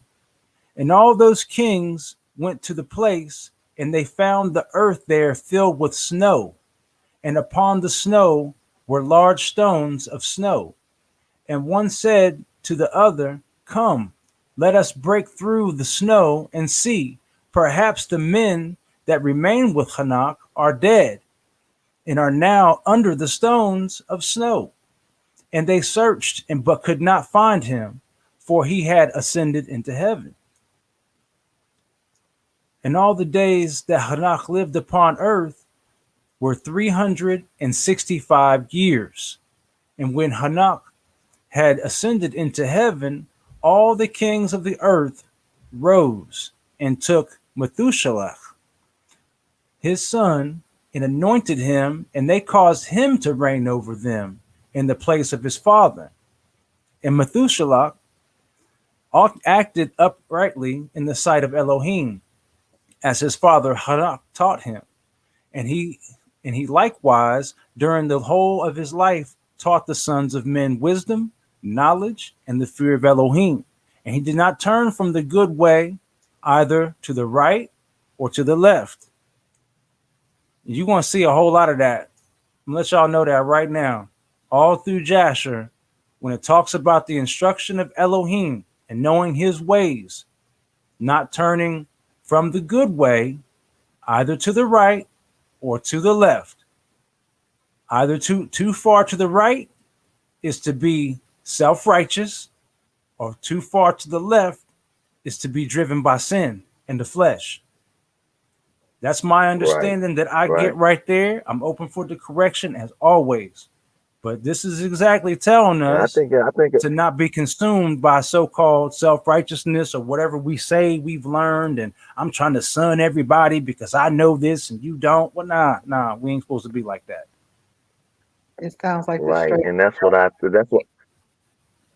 think when I'm thinking about, that's why I was saying about the transparency, sometimes, because, in a way, what that is like, I don't fly down the street. I want to let everybody know on live that I don't fly down the street. I'm not perfect. I'm not, I'm not, I have my thorns, you know what I mean? I don't fly down the street. But that's a perfect example right there when how crazy that we were just talking about transparency, talking about not being so far here and so far there. And we just kind of had a conversation on that just a few minutes ago, and the word bring it right on out. What y'all think? I think so. What we was talking about was the question that was posed was, should we confess to people, to God, or to everybody? And this kind of puts that in line to where we don't need to lean either which way. We do need to just stay on that path. It said broad is the path to destruction, and narrow is the way. I'm not going to say it right, but the path to God, in other words. And again, don't lean too far one way or other. Just stay on the path. Let's see here. But in the latter days of Methuselah, the sons of men turned from Yahuwah. They corrupted the earth.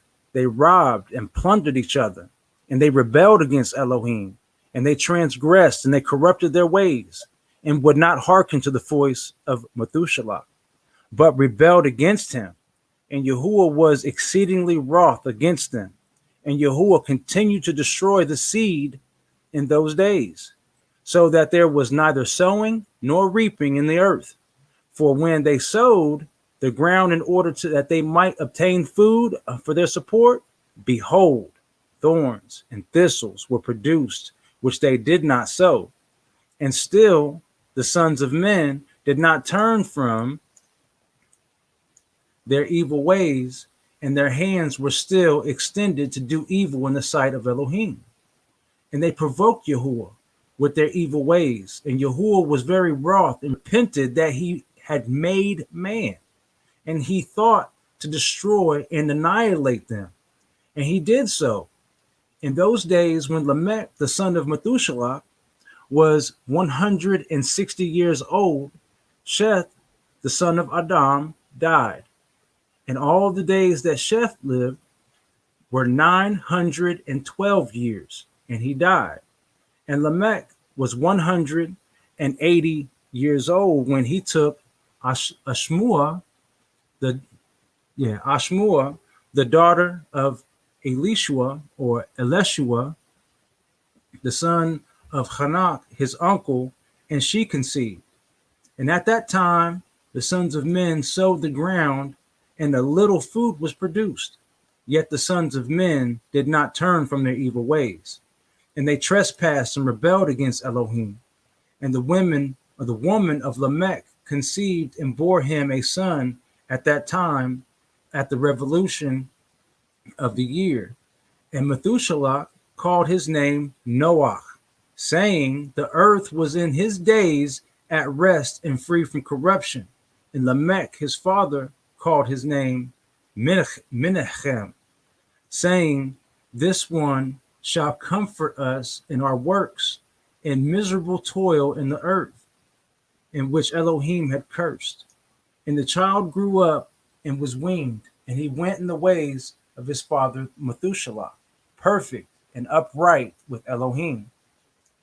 And all the sons of men departed. Let's see here. And all the sons of men departed from the ways of Yahuwah in those days, as they multiplied upon the face of the earth with sons and daughters. And they taught one another their evil practices, and they continued sinning against Yahuwah. And every man made unto himself an Elohim. And they robbed and plundered every man his neighbor as well as his relative, and they corrupted the earth. And the earth was filled with violence. And their judges and rulers went to the daughters of men and took their women by force from their men according to their choice. And the sons of men in those days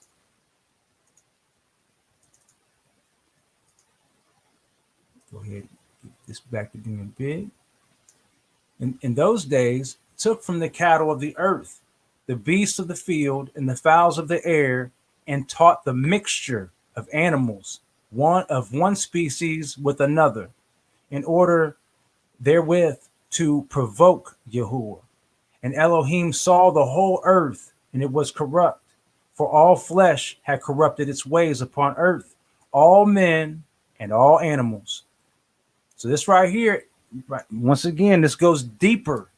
This actually tells us that they started messing with crossbreeding and that kind of science, this transhumanism, this trans-animalistic, nature of combining animals and humans with animals and all this stuff. So we see it right here. And if that is not as the days of Noah, what is? Mm-hmm. Once again, days of Noah. Nothing new underneath the sun. That's right. Nothing And new underneath the sun, man. That's right. And Yahuwah said, I will blot out man that I created from the face of the earth, yea, from man to the birds of the air, together with cattle and beasts that are in the field, for I repent that I made them. And all men who walked in the ways of Yahuwah died in those days, before Yahuwah brought the evil upon man, which he had declared, for this was from Yahuwah, that they should not see the evil which Yahuwah spoke of concerning the sons of men. And Noah found grace in the sight of Yahuwah, and Yahuwah chose him and his children to raise up seed from them upon the face of the whole earth. And it was in the 84th year in the life of Noah that Enosh, the son of Seth, died. He was 905 years old at his death. And in 179 year, in the 179th year of the life of Noah, Kenan, the son of Enosh, died, and all the days of Kenan were 910 years, and he died. And in the 234th year of the life of Noah, Mahalalel, the son of Kenan, died. And though the days of Mahalalel were 895 years, and he died. And Jared, the son of Mahalalel, died in those days. In the 336th year in the life of Noah. And all the days of Jared were 962 years, and he died. And all who followed Yahuwah died in those days, before they saw the evil which Elohim declared to do upon earth. And after the lapse of many years, in the 480th year of the life of Noah, when all those men who followed Yahuwah had died away from amongst the sons of men, and only Methuselah was left, Elohim said unto Noah and Methuselah, saying, Speak ye and proclaim to the sons of men, saying, Thus says Yahuwah, return from your evil ways and forsake your works, and Yahuwah will repent of the evil that he declared to do to you, so that it shall not come to pass. For thus says Yahuwah, Behold, I give you a period of 120 years. If you will turn to me and forsake your evil ways, then will I also turn away from the evil which I told you, and it shall not exist, says Yahuwah. And Noah and Methuselah spoke all the words of Yahuwah to the sons of men day after day, constantly speaking to them. But the sons of men would not hearken to them, nor incline their ears to the words or to their words. And they were stiff-necked, and Yahuwah granted them a period of 120 years, saying, If they will return, then will Elohim repent of the evil, so as not to destroy the earth. And so, real quick, this right here, they repeated that 120 years. Something we saw in Genesis, where we see that the Most High said, For my spirit shall not always strive with man, for the days of man shall be 120 years. It's odd how Genesis didn't clarify that, but we see right here 2 times it was declared that when Noah and Methuselah started to tell the sons of men they have 120 years to repent from this evil in which they do, or he's going to destroy everybody. Wow. That's all I can say is wow. I learned right there. That like I just learned that I've read Jasher, but I just learned I hadn't made I haven't made that reference, but that's clearly what it's. Wow, I'm flabbergasted. Y'all go ahead. No doubt, no doubt. That's beautiful when the Most High speaks like that to us. Let's see here. But the sons of men would not hearken to them, nor incline their ears to their words, and they were stiff-necked. And Yahuwah granted them a period of 120 years, saying, If they will return, then will Elohim repent of the evil, so as not to destroy the earth. Noah, the son of Lamech, refrained from taking a woman in those days to beget children, for he said, Surely now Elohim will destroy the earth. Wherefore then shall I beget children? And Noah was a just man, and he was perfect in his generation. And Yahuwah chose him to raise up seed from his seed upon the face of the earth. And Yahuwah said unto Noah, Take unto you a woman and beget children. For I have seen you righteous before me in this generation, and you shall raise up seed, and your children with you, in the midst of the earth. And Noah went and took a woman, and he chose Naamah, the daughter of Hanak, and she was 580 years old. Whew. And Noah was 498 years old when he took Na'amah for a woman. And Na'amah conceived and bore. Uh-oh. Seems like I probably should have won it. Matter of fact, let me grab my word right quick because this is too good to stop. Unfortunately, I'm going to go ahead and have to. I didn't take it. Take it. Matter of fact, hold on. I got a backup plan because I do. Let's go ahead and drop this. Let's remove this. Stop this. And we're going to share it back again because I did make sure to grab the PDF. All right. So you grab right here. Oh, that's 16. Daggone. That's That a whole part lot of chapters. Go ahead while I'm setting up. Nora said that he didn't want to have children because God was surely going to destroy the earth.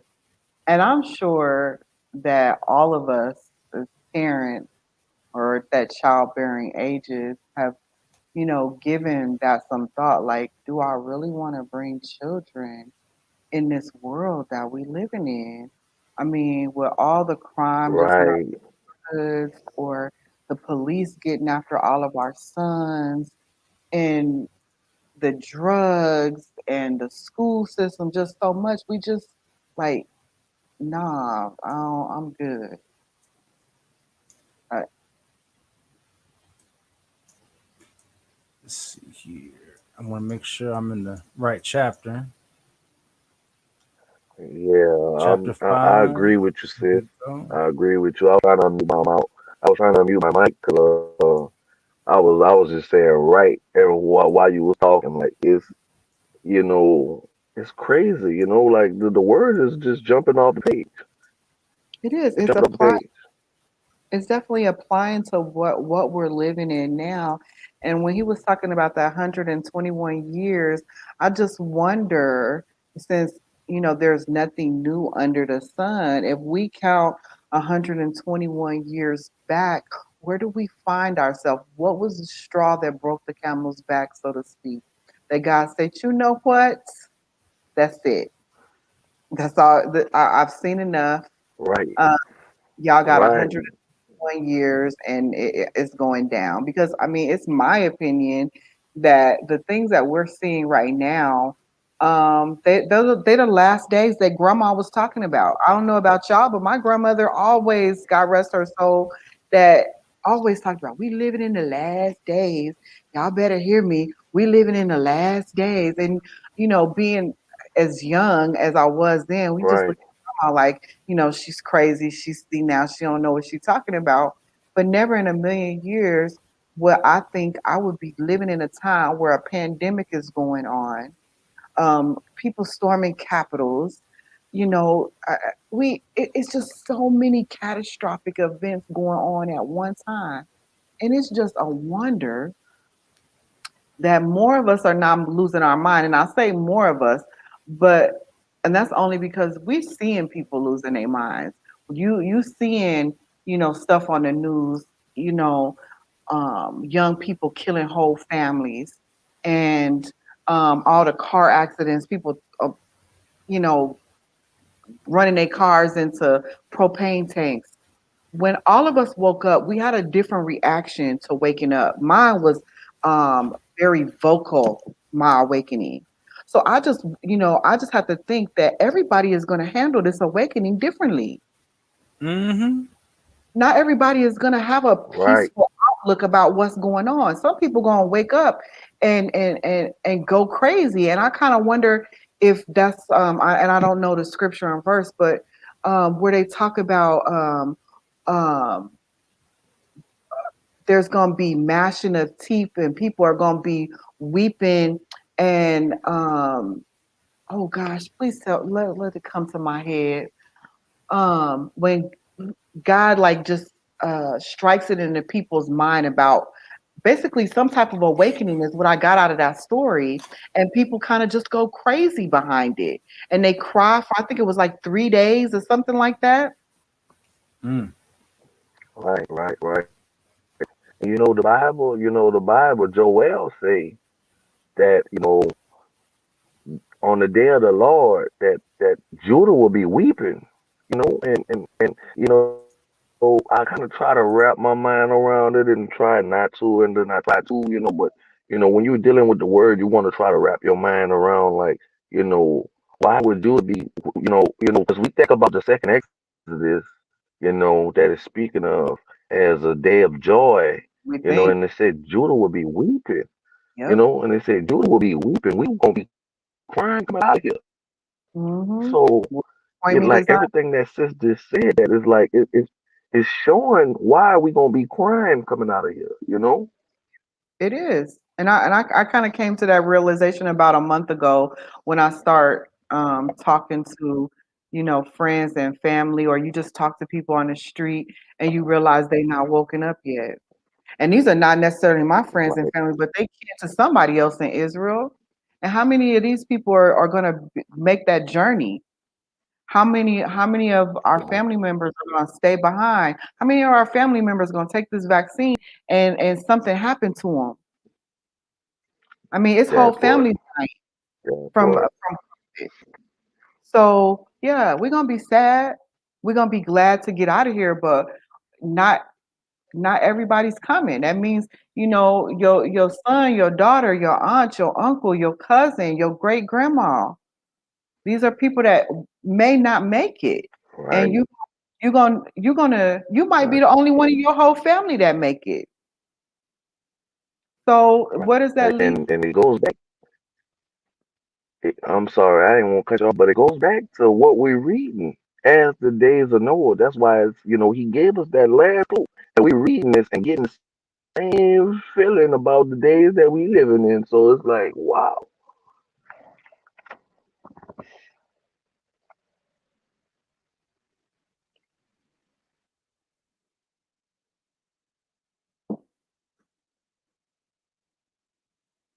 Did you find that scripture for us, Rose?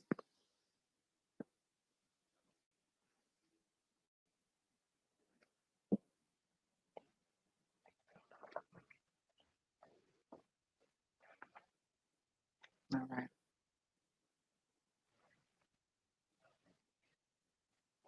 Yeah, most certainly. Stay clear from that vaccine. I mean, I'm no medical Right, professional. I'll right, let that disclaimer out there. But it is right, my humble right, right, right, for me or for my family. And I don't care what you do. right, I right, don't right. care what I can't buy or trade or sell. I'll starve first. I'm committed to that. Right, right, right, right. And I saw that video that Ashanta put out. Ashanta at large. Shout out to Ashanta at large. I saw the video that she had put out about the lady that took the vaccine, and it almost had me at tears. Like, real talk, it almost had me at tears. Look, I would love to feel pity for these people, but I just can't. When it comes to this vaccine and everything that is being put out there. And even if you ain't in Israel, if you're not claiming to be Israel, if you haven't had your awakening, at least these people's fruit that they continue to put out here tells you what they all about. Right, It right, tells you everything, right, right, right, but you're not listening. And you're gonna tell everybody you're gonna get your life in order before you take a vaccine. That just means you don't need to take the vaccine. If you gotta go and make sure your burial plot is up to date and your insurance is up to date before you take a vaccine, something is seriously wrong. right. And sis, I would say this too. You know what got me about the vaccine? The jab. I'm gonna say the jab. We don't want the channel to go down because it's but the I thing know, about right? that get me about the jab is the thing that get me about the jab is free. You know what I'm saying? Oh, It's free. FREE. Free. not just free, And they never marijuana to go gave with it. nothing out free. Yeah, You they get it. It's too much behind it. There's too much behind it. The fact that it's free just lets me know that that's not. They never gave no free. And I just had a newborn. I just had a newborn, and I saw that Dr. Bill, and what I'm saying, like I saw that Dr. Bill, and what I'm saying, and I didn't get my new daughter, I didn't get her vaccinated at the hospital. You know what I'm saying? I didn't get her vaccinated like as far as, what I'm saying, the regular stuff that we take. I didn't get her. I was, what I'm saying, I was a little smarter this time. But my 10-year-old daughter, what I'm saying, she was, what I'm saying, that was before I was awake and all that there, you know what I mean? But Mhm. I remember that Dr. Bill, and I was remember seeing the hepatitis, how much all this stuff costs, and they giving this out for free. This is the biggest virus that ever touched the world, and y'all giving this out for free. Something ain't right with that. You hear me? Like that's Mhm. something ain't right with that. That should just set it all off right there for people. Just look, that's not right. Something is not right. That this is they handing this out for free. And if that doesn't convince you, why is there such a disconnect between what the media is saying and what is actually on the CDC website? The media keeps implying that Black people need to get this vaccine because they're dying at a more disproportionate rate than any other race or ethnic group. However, the CDC clearly states that Caucasians are dying at a more rapid speed than any other people Right, group. right, right. The days of Noah, man. They like I don't know what else people need to see to see that we in the last days. I don't know what else people need to see. I feel you. I had my mic muted for a hot second there, but as unfortunately, we know why, but we can't exactly say why. And as far as we can go in saying why is the Prince of the Airwaves. We Mm. know who the Prince of the Airwaves is, the synagogue of Right, Satan. Those right, those things. That's as far as we'll go ahead and take it for right now because we're trying to keep this going as far as reading the word and things, and we don't want them to shut this down because if we say too much, right. they going they're gonna match us with that and just try to block all this. So let's go ahead and jump back in the word because it was getting really, really good. We know that the Most High, we got to the part where we know the Most High told us that we have 120 years to turn from this sin, and we Right. saw that they weren't listening. But Noah was 498 years old when he took Naamah for a wife, and she was 580 years old. Whew, that's a big difference. So and then her first son, it says right here, and Naamah conceived and bare a son, and she called his name Japheth, saying, Elohim has enlarged me in the earth. And she conceived again and bare a son, and he called his name Shem, saying, Elohim has made me a remnant to raise up seed in the midst of the earth. And Noah was Wow. 500. Yeah. These are stick out. Go ahead and say it, sis. Cornerstones. Oh, Right. yeah. And Noah was 502 years old when Naamah bare Shem. And the boys grew up and went in the ways of Yahuwah, and all that Methuselah and Noah, their father, taught them. And Lamech, the father of Noah, died in those days. Yet verily he did not go with all his heart in the ways of his father. And yet he died in the 195th year of the life of Noah.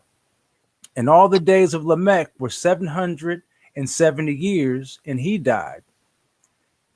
And all the sons of men who knew Yahuwah died in that year before Yahuwah brought evil upon them. Well, you might want to mute your mic there. Just a sec. We can hear everything in the background. You fixing it.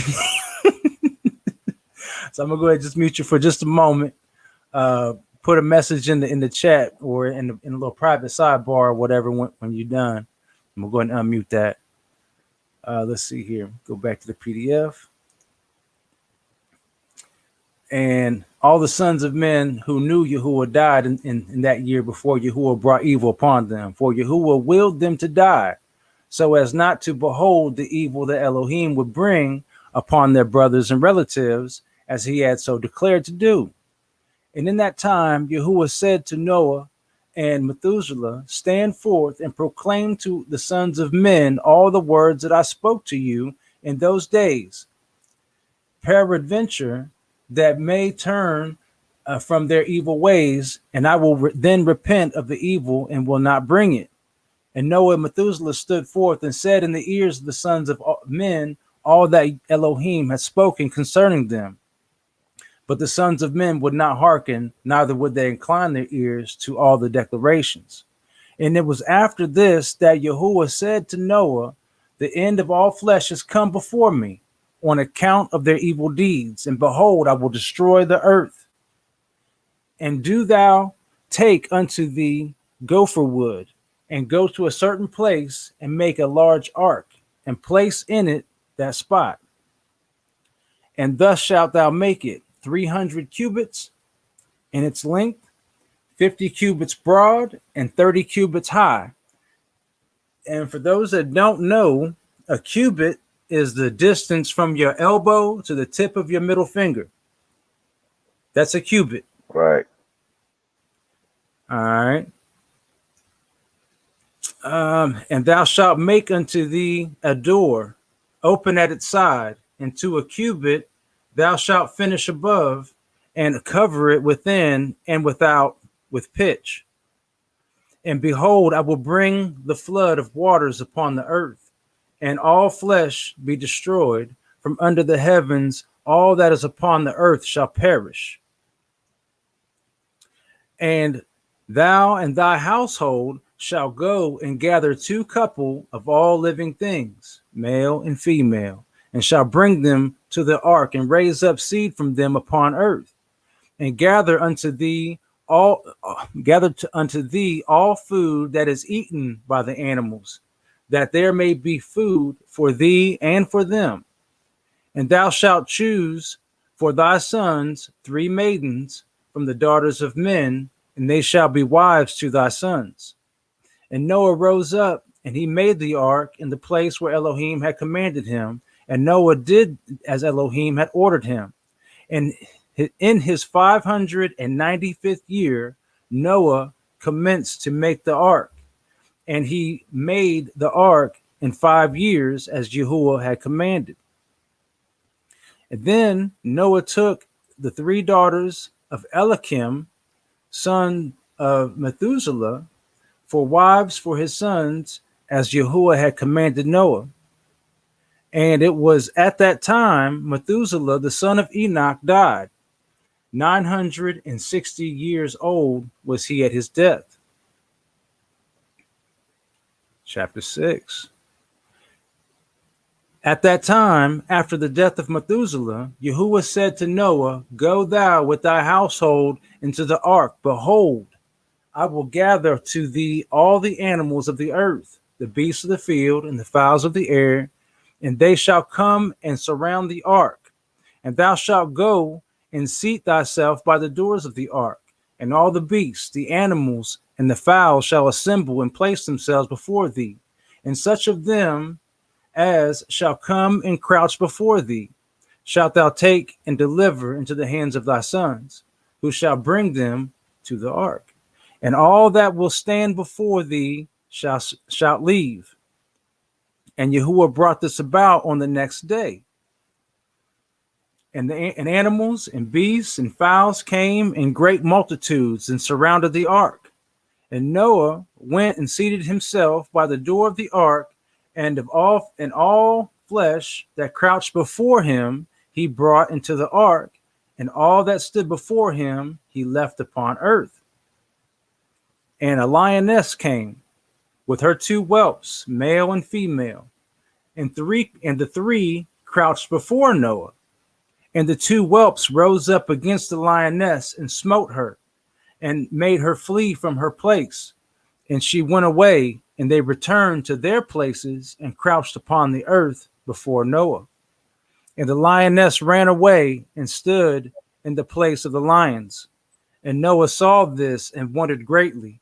And he rose and took the two whelps and brought them into the ark. So this goes to show that the Most High said two and no more. When he says that's what it is. Can you hear me? Right. Okay. So Teo talked about this just the other day in the live, right after, Yeah, he did. He did. after we talked about it. And we kind of thought, the same thing about it, just he said two. But when Teo kind of explained that, it was more like she was infected. She wasn't she wasn't pure. So, the cubs had to shoo her away. All I would personally say Right. is the word tells us, two. So I wouldn't say that she was infected. I mean, I'm not trying to discredit nor, anything against my brother Yakoba. I love that brother. All y'all know that. But the word is clearly telling us that, when he says two, he meant two. And the lioness tried to, say, well, these are my babies. Let me take care of my babies on the ark. They're going to need me. And the whelps was like, nah, we're obedient to the Most High. He said two. And that's what it is, ma. Deuces. Got to get out of here. You don't get to go with us. Right. And what I see though is more, in the sense of it, is more confirming what Yakoba said though. In a way, I'm not, what you call them, but I'm like the word, like I keep saying, the word is jumping off the page.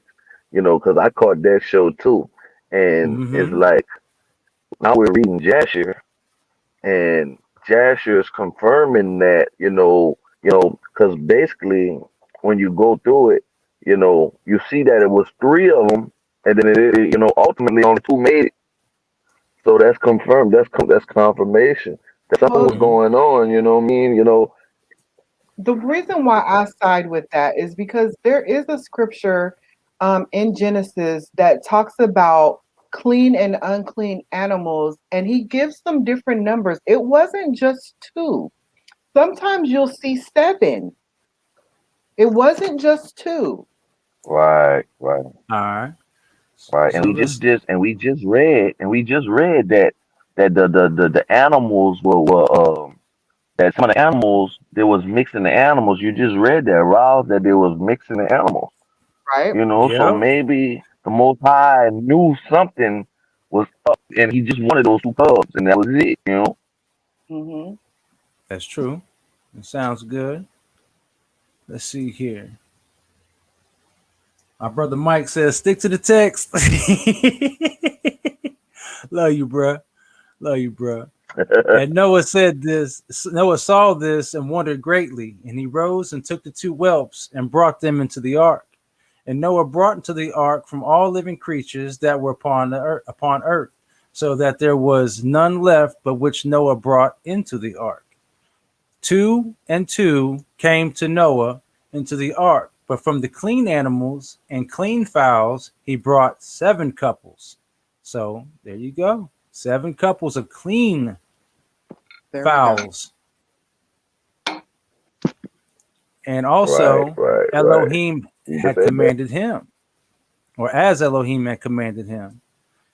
And all the animals and beasts and fowls were still there. And they surrounded the ark at every place, and the rain had not descended till 7 days after.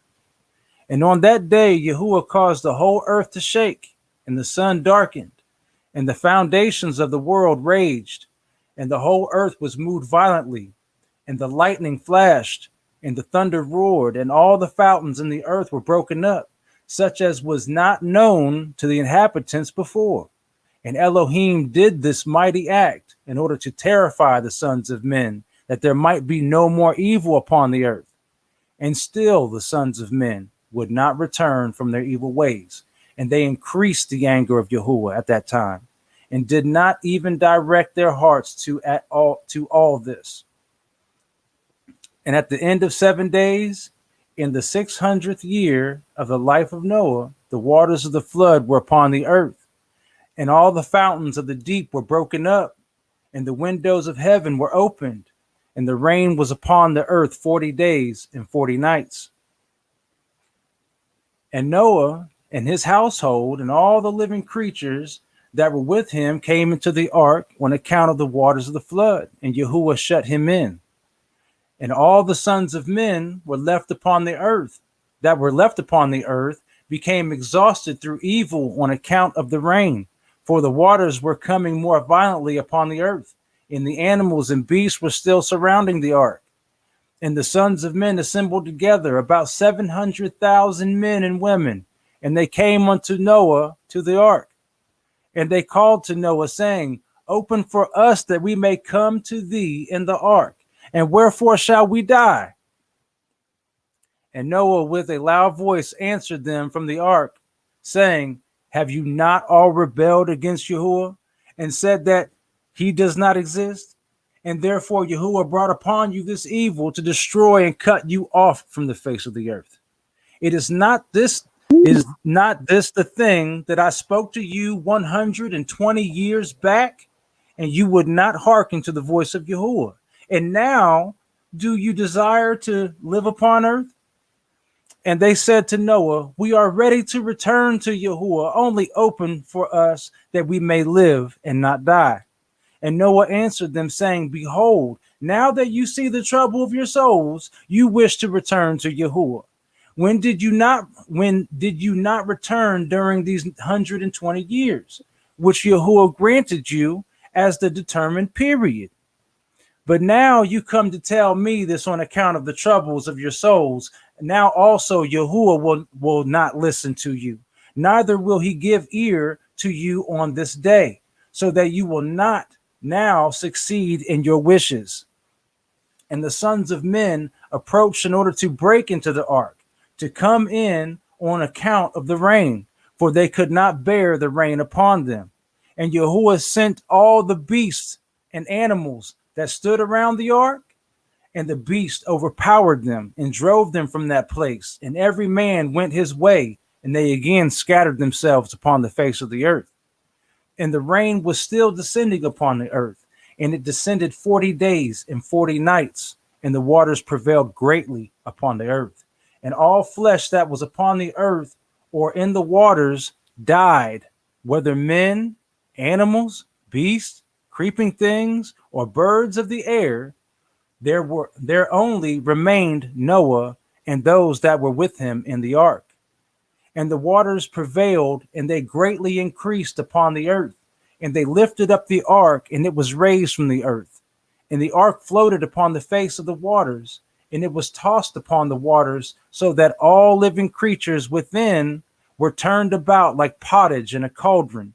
Dang, some heavy waves right there. And great anxiety seized all the living creatures that were in the ark, and the ark was like to be broken. And all the living creatures that were in the ark were terrified, and the lions roared, and the oxen lowed, and the wolves howled, and every living creature in the ark spoke and lamented in its own language, so that their voices reached to a great distance. And Noah and his sons cried and wept in their troubles, and they were greatly afraid that they had reached the gates of death. And Noah prayed unto Yahuwah and cried unto him on account of this. And he said, O Yahuwah, help us, for we have no strength to bear this evil that has encompassed us. For the waves of the waters have surrounded us. Mischievous torrents have terrified us. The snares of death have come before us. Answer us, O Yahuwah, answer us. Light up thy countenance toward us, and be gracious to us. Redeem us and deliver us. And Yahuwah hearkened to the voice of Noah, and Yahuwah remembered him. And a wind passed over the earth, and the waters were still, and the ark rested. And the fountains of the deep and the windows of heaven were stopped, and the rain from heaven was restrained. And the waters decreased in those days, and the ark rested upon the mountains of Ararat. And Noah then opened the windows of the ark. And Noah still called out to Yahuwah in that time, and he said, O Yahuwah, who didst form the earth and the heavens and all that are in therein, all that are therein, bring forth our souls from this confinement and from the prison where thou hast placed us. For I am much wearied with sighing. And Yahuwah hearkened to the voice of Noah and said to him, when thou shalt have completed a full year, thou shalt then go forth. Ooh. Just had to stop there for one hot second. So they were, even though the waters of the earth, it rained and flooded for 40 days and 40 nights, Noah and all the animals floated on the earth, floated on the water for a year, for one whole year before it settled on the mountains of Ararat, from what the scripts are telling us. Do you know how angry God had to forget about Noah? Noah had to cry out and say, didn't you tell me to build this ark and put all these animals on here? And then God said, oh, my bad. That's a good point. That is a good point. Very good point. Right. That's a good point. But I want to point out, like right now, like remember I told y'all that I was gonna stake out and do my little get my little comfortable spot in the car. You know, it's for all the listeners that can't tell that I'm from Louisiana from my accent, but I'm stuck in the car. And while you reading this, Ross, it is pouring. It was sunny when we first started. It is pouring down raining, and I'm stuck in the car now. Like, it's pouring down. Like that's why I had my mic muted all this time because it was so. It got to the point. Like while you was reading, I'm reading, and you talk about the flood how it's coming down, and like I had to put my mic on mute because it's like, man, like the rain. I thought the rain was coming out because it's like I don't know if y'all can still hear, but it's coming down out here. Right now. Wow. Got your own little art going on over there tonight. Right. Man, I was about to crack a joke, man. I'm going to go ahead and let it go. I'm going to let it go. I was about to crack a joke while you sit inside your car, but I'm going to let it go. You can go ahead. You can go ahead. It's good, brother. But man, the word I ain't even gonna do is really jumping off the word. It's really jumping off the page right now. Like it's and not just jumping off the page because I'm stuck in the car. It's jumping off the page, but it's jumping off the page because I'm what I'm getting out of it is especially the part where they came and and he was like like he gave y'all 120 years like y'all said that he didn't exist and y'all won't pile up around my ark now. You know what I mean? And it's it's it's real. Like when you was reading that, like it's real. Like like I could just like like it's jumping off the page so I can like see it in a way and it's just, the word is really just jumping off the page and it's amazing, man. It is. It is. That's why I love Jasher. I love reading it. I really, really do. I love the language used, and even when people get into, which we're gonna keep on continue to get to, when somebody is really getting in on somebody, you can just kind of visualize the conversation. You really, really can, and it's amazing. I love it. I love it. You could visualize this flood. I mean, I don't know how many times I heard that, it rained for 40 days and 40 nights. No, it thundered and lightning and rocked and rolled for 40 days and 40 nights. This was not a peaceful thing. This wasn't that go to sleep rain. This was, I'm terrified. God, please remember me because I don't want to die in this boat. That part. Right. So you said a mile full, sis, like, cause it's like, we all think about it as, we think about that rain that put us to sleep like that. That's not the type of rain that was coming down. That's not the type of rain. That was the rain that's the rain that, when your kids come running to bed with you, like, hey, I'm scared, like that type of rain. Yeah. So let's go ahead and keep it on moving a little bit. And at the revolution of the year, when a full year was completed to Noah's dwelling in the ark, the waters were dried from off the earth, and Noah pulled off the covering of the ark. At that time, on the 27th day of the second month, the earth was dry. But Noah and his sons and those that were with him did not go out from the ark until Yahuwah told them. And the day came that Yahuwah told them to go out, and they all went out from the ark. And they went and returned everyone to his way and to his place. Sorry about that, family. And Noah and his sons dwelt in the land of Elohim, that in the land that Elohim told them, and they served Yahuwah all their days. And Yahuwah blessed Noah and his sons on their going out from the ark. And he said to them, be fruitful and fill the earth, become strong and increase abundantly in the earth and multiply therein. Now, chapter 7. And these are the names of the sons of Noah: Japheth, Ham, Shem, and Shem. And children were born to them after the flood, and they had taken wives before the flood. And the sons of Japheth are Gomer, Magog, Madai, Javan, Tubal, Meshach, and Tiras, 7 sons. And the sons of Gomer were Ashkenaz, Riphath, and Togarmah.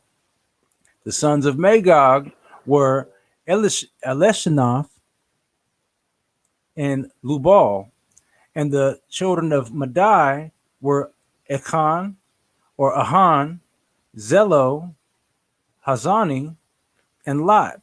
And the sons of Javan were Elisha and Tarshish. And right here it says Hittim. Kittim, Hittim. We know it's Kittim, Rome, Greece. We know this. And Dudanim. And the sons of Tubal were Eriphi, Kesed, and Tari. And the sons of Meshach were Dedan, Zaran, and Shabashni. And the sons of Tiras were Benib, Gera, Lupirion, and Gilak. These are the sons of Japheth, according to their families, and their numbers in those days were about 460 men. And the sons of Ham, Cush, Mitzrayim, Put, Canaan, 4 sons. And the sons of Cush were Seba, Havilah, Sabta, Ramah, and Sateka. And the sons of Ramah were Sheba and Dedan. And the sons of Mitzrayim were Lud, Enam, Pathros, Haslat, and Haftar. And the sons of Phut were Gibal, Hadan, Benah, and Adan. The sons of Canaan were Zadan, Heth, Amari, Girgashai, Hivi, Arki, Sinai, Aradi, Zemodi, and Hamathi. And these are the sons of Ham according to their families, and their numbers in those days were about 730 men. And these are the sons of Shem: Elam, Ashur, Arpashad, Lud, Aram, 5 sons. And the sons of Elam were Shushan, Machal, and Harman. And the sons of Ashar were Miras, Mokil, And the sons of Arpashad were Shalak, Anar, and Ashkal. And the sons of Lud were Pethar and Bezian. And the sons of Aram were Uz, Hu, Gathar, and Mash. And these are the sons of Shem, according to their families, and their numbers in those days were about 300 men. That remnant number. These are the generations. Go ahead. Right there. Hello? Hey, brother, I don't want to stop you right there because it's just like that's what I was saying about those lineages and those and the lineages and the timeline and everything. Like you just read, I don't know, you know, but the what you just read, all those lineages and stuff, especially from coming from the sons of Noah, like those are the lineages that were mentioned in, um, at least like, at least the sons of Japheth, and even just with the sons of Ham and the sons of Japheth and the sons of Ham, like, the part in the Bible where it's talking about the confederacy that came against Israel. You just read a lot of those names. And Mm-hmm. I just want to make a point that that's probably the reason they didn't want a lot of this to come out, because they used to talking about Chittim and dang, go back up, brother, a little bit to those names there. And Ashkenaz should be just a clear, I don't know why people let that go over their head. Ashkenaz should be a clear reason that they're not, that's Japheth. And then you got Tarshish. Mm-hmm. You got, these are stuff that come up in that part where it's talking about the confederacy that all came together against Israel, and they say that they came together in the confederacy so Israel never be named again. Yeah, but a lot of those are still named also in Genesis as well. I mean, so it's like, the evidence is right there. It's just a lot of people just don't want to go back and look at it Right, and then take it in wholeheartedly for what the word says, whether they're reading from the 66 or reading from all of Torah. And that's the way I want to, right, encourage the family to start looking at these scriptures as really being Torah. All of right, this is real Torah. This is not. I denounce and I right, rebuke the consideration of calling these scriptures pseudepigrapha or apocrypha.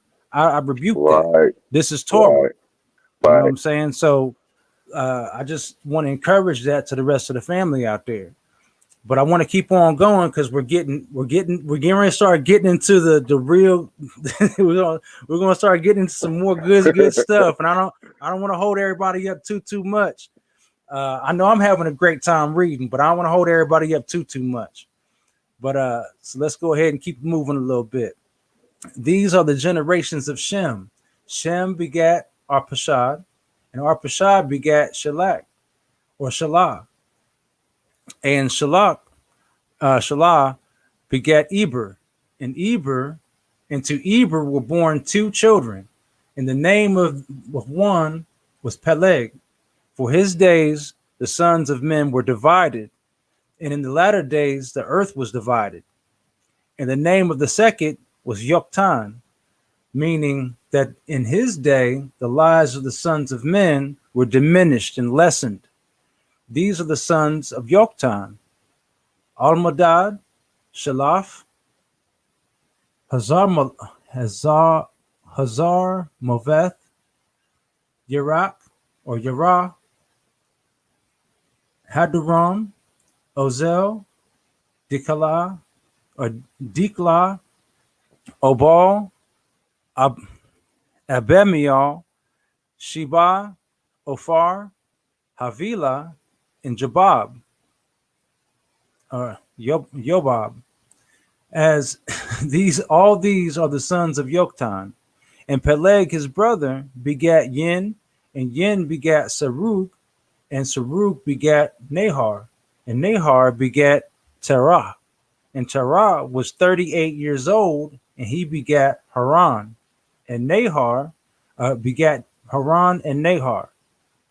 And Cush, the son of Ham,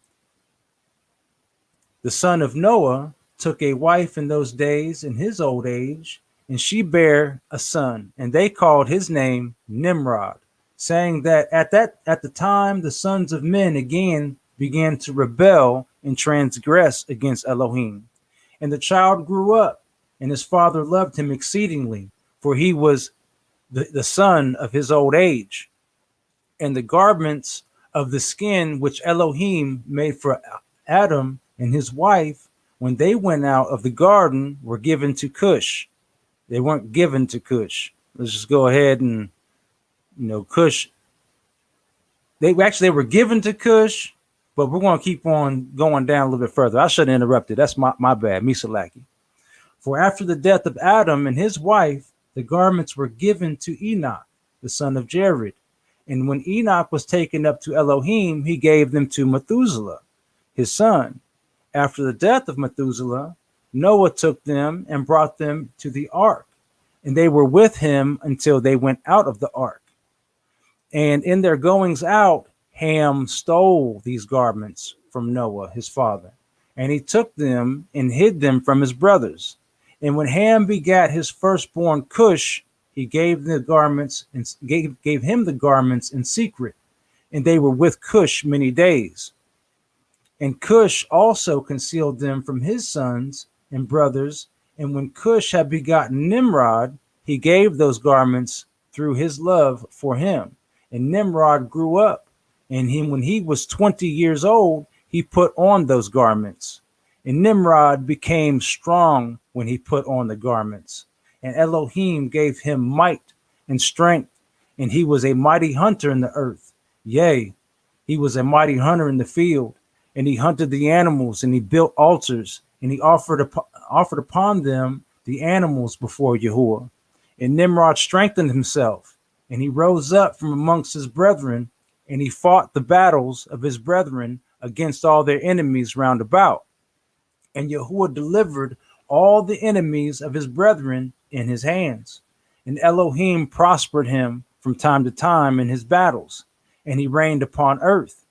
Therefore it became current in those days, when a man ushered forth those that he had trained up for battle, he would say to them, like Elohim did to Nimrod, who was a mighty hunter in the earth, and who succeeded in the battles that prevailed against his brethren, and he delivered them from the hands of their enemies. So may Elohim strengthen us to deliver us this day.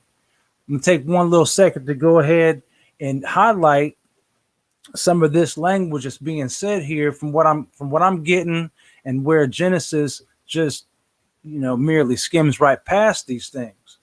You know what I'm saying? So it was only by the garments that were made for Adam and Eve that Nimrod became strong. And we can see that the scriptures of Jasher say that there was a point where the point when Nimrod seemed to be obedient to the Most High, because he made sacrifices unto him and strengthened him, and was given strength and all these things from being so-called obedient at one point in time. But we can all obviously see, and we know from the story of Babel, that didn't stick. That didn't last that long. Right. But so with this right here, these sayings that people was going by at that point in time, it became current in those days when a man ushered forth those that he trained up for battle. He would say to them, like Elohim did to Nimrod. Okay, so this is where men started to glorify other men all over again, especially Nimrod. They started to glorify him, that he was blessed from the Most High because he was a mighty hunter and he was strong in all these things. So here's where we start seeing this man worship starting to come back and about. Right. And when Nimrod was 40 years old, at that time, there was a war between his brethren and the children of Japheth, so that they were in power they were in the power of their enemies. And Nimrod went forth at that time, and he assembled all the sons of Cush and their families, about 460 men. And he hired also some of his friends and acquaintances, about 80 men. And he gave them their hire, and he went with them to battle. And when he was on the road, Nimrod strengthened the hearts of the people that went with him. And he said to them, "Do not fear, neither be alarmed.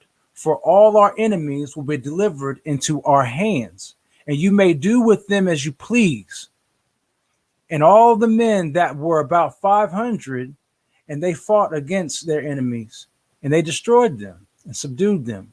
And Nimrod placed standing officers over them in their respective places. And he said to them, do not fear, neither be alarmed, for all our enemies will be delivered into our hands, and you may do with them as you please.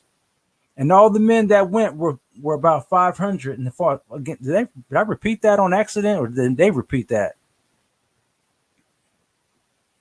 I guess they repeated that. And do with them as you please. And all the men that were about 500, and they fought against their enemies, and they destroyed them and subdued them. And Nimrod placed standing officers. And I said that before. And he took some of their children as security, and they were all servants to Nimrod and to his brethren. And Nimrod and all the people that were with him turned homeward with their slaves, obviously. So when Nimrod had joyfully returned from battle, after having conquered his enemies, all his brethren, together with those who knew him before, assembled to make him king over them. And they placed the regal crown upon his head. And he set over his subjects and people, princes, judges, and rulers, as in the custom amongst kings. And he placed Terah, the son of Nahor, the prince of hosts, a prince of his host. And he dignified him and elevated him above all his princes. And whilst he was reigning according to his heart's desire, after having conquered all his enemies around, he advised with his counselors to build a city for his place, and they did so. And they found a large valley opposite to the east, and they built him a large and extensive city. And Nimrod called the name of the city that he built Shinar. For Yahuwah had vehemently shaken his enemies and destroyed them. And Nimrod dwelt in Shinar, and he reigned securely, and he fought with his enemies, and he subdued them, and he prospered in all his battles, and his kingdom became very great. And all the nations and tongues heard of his fame, and they gathered themselves to him, and they bowed down to the earth, and they brought him offerings, and he became their Lord and King, and they all dwelt with him in the city of Shinar. And Nimrod reigned in the earth over all the sons of Noah, and they were all under his power and counsel. And all the earth was of one tongue, and towards in words of union. But Nimrod did not go in the ways of Yahuwah, and he was more wicked than all the men that were before him, from the days of the flood until those days. And he made gods of wood and stone, and he bowed down to them, and he rebelled against Yahuwah, and taught all his subjects and the people of the earth his wicked ways. And Mardon, his son, was more wicked than his father. That's wicked. And everyone that heard of the acts of Mardon, the son of Nimrod, would say, concerning him, from the wicked goeth forth wickedness. Therefore it became a proverb in the whole earth, saying, from wicked go forth wickedness. And it was occurrent in the words of men from that time to this. And Terah, the son of Nahor, prince of Nimrod's host, was in those days very great in the sight of the king and his subjects, and the king and princes loved him, and they elevated him very high. And Terah took a wife, and her name was Amthello, and the daughter of Cornebo, and the wife of Terah was conceived and bare him a son in those days. Terah was 70 years old when he begat him, and Terah called the name of his son that was born to him Abram, because the king had raised him in those days and dignified him above all his princes that were with him. And it was, this is when it's going to start getting really, really good. Yeah, this is when it starts. Man, because once you get to reading this, it's like I don't even want to stop. But I'm telling you, we're gonna have to make a stop at some point and pick this on up. I'm telling you, I don't want to keep everybody too long. But at the same time, I'm hooked. I'm personally Right? Like how hooked, and much? so I apologize Like to all y'all out there like if I'm taking up too right? much of How y'all's much have we time. went over? We're in Like chapter 8 right now, and right? I only Yeah. foresaw earlier on today getting to chapter 5. So this goes to Like show when the Most High says, nah, if you you gonna gonna read read some this, more. You gonna read this. So I all praise and thanks to the Most High Yah. All right, so let's go ahead and get it into Abram. This is where it's man. All of this is so good, but let's get it though, family. And it was in the night that Abram was born that all the servants of Terah and all the wise men of Nimrod and his conjurers came and ate and drank in the house of Terah, and they rejoiced with him on that night. And when all the wise men and conjurers went out of the house of Terah, they lifted up their eyes towards heaven that night and to look at the stars. And they saw, and behold, one very large star came from the east and ran in the heavens.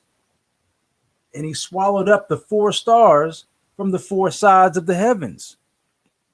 And all the wise men of the king and his conjurers were astonished at the sight. And the sages understood this matter, and they knew its import. And they said to each other, this only betokens the child that has been born to Terah this night, who will grow up and be fruitful and multiply and possess all the earth, he and his children forever. He and his seed will slay great kings and inherit their lands. And the wise men and conjurers went home that night, and in the morning all these wise men and conjurers rose up and assembled in the appointed house. And they spoke and said to each other, behold, the sight of that we saw last night is hidden from the king. It has not been made known to him. And should this thing get known to the king in the latter days, he will say to us, why have you concealed this matter from me? And then we shall all suffer death. Therefore, now let us go and tell the king the sight which we saw and the interpretation thereof, and we will then remain clear. And they did so. And they all went to the king and bowed down to him to the ground, and they said, may the king live. May the king live. We heard that a son was born to Terah, the son of Nahor, the prince of thy hosts. And we yesternight came to his house, and we ate and drank and rejoiced with him that night. And with thy servants went out from the house of Terah, to go to our respective homes to abide for the night. We lifted up our eyes to heaven, and we saw a great star coming from the east. The same star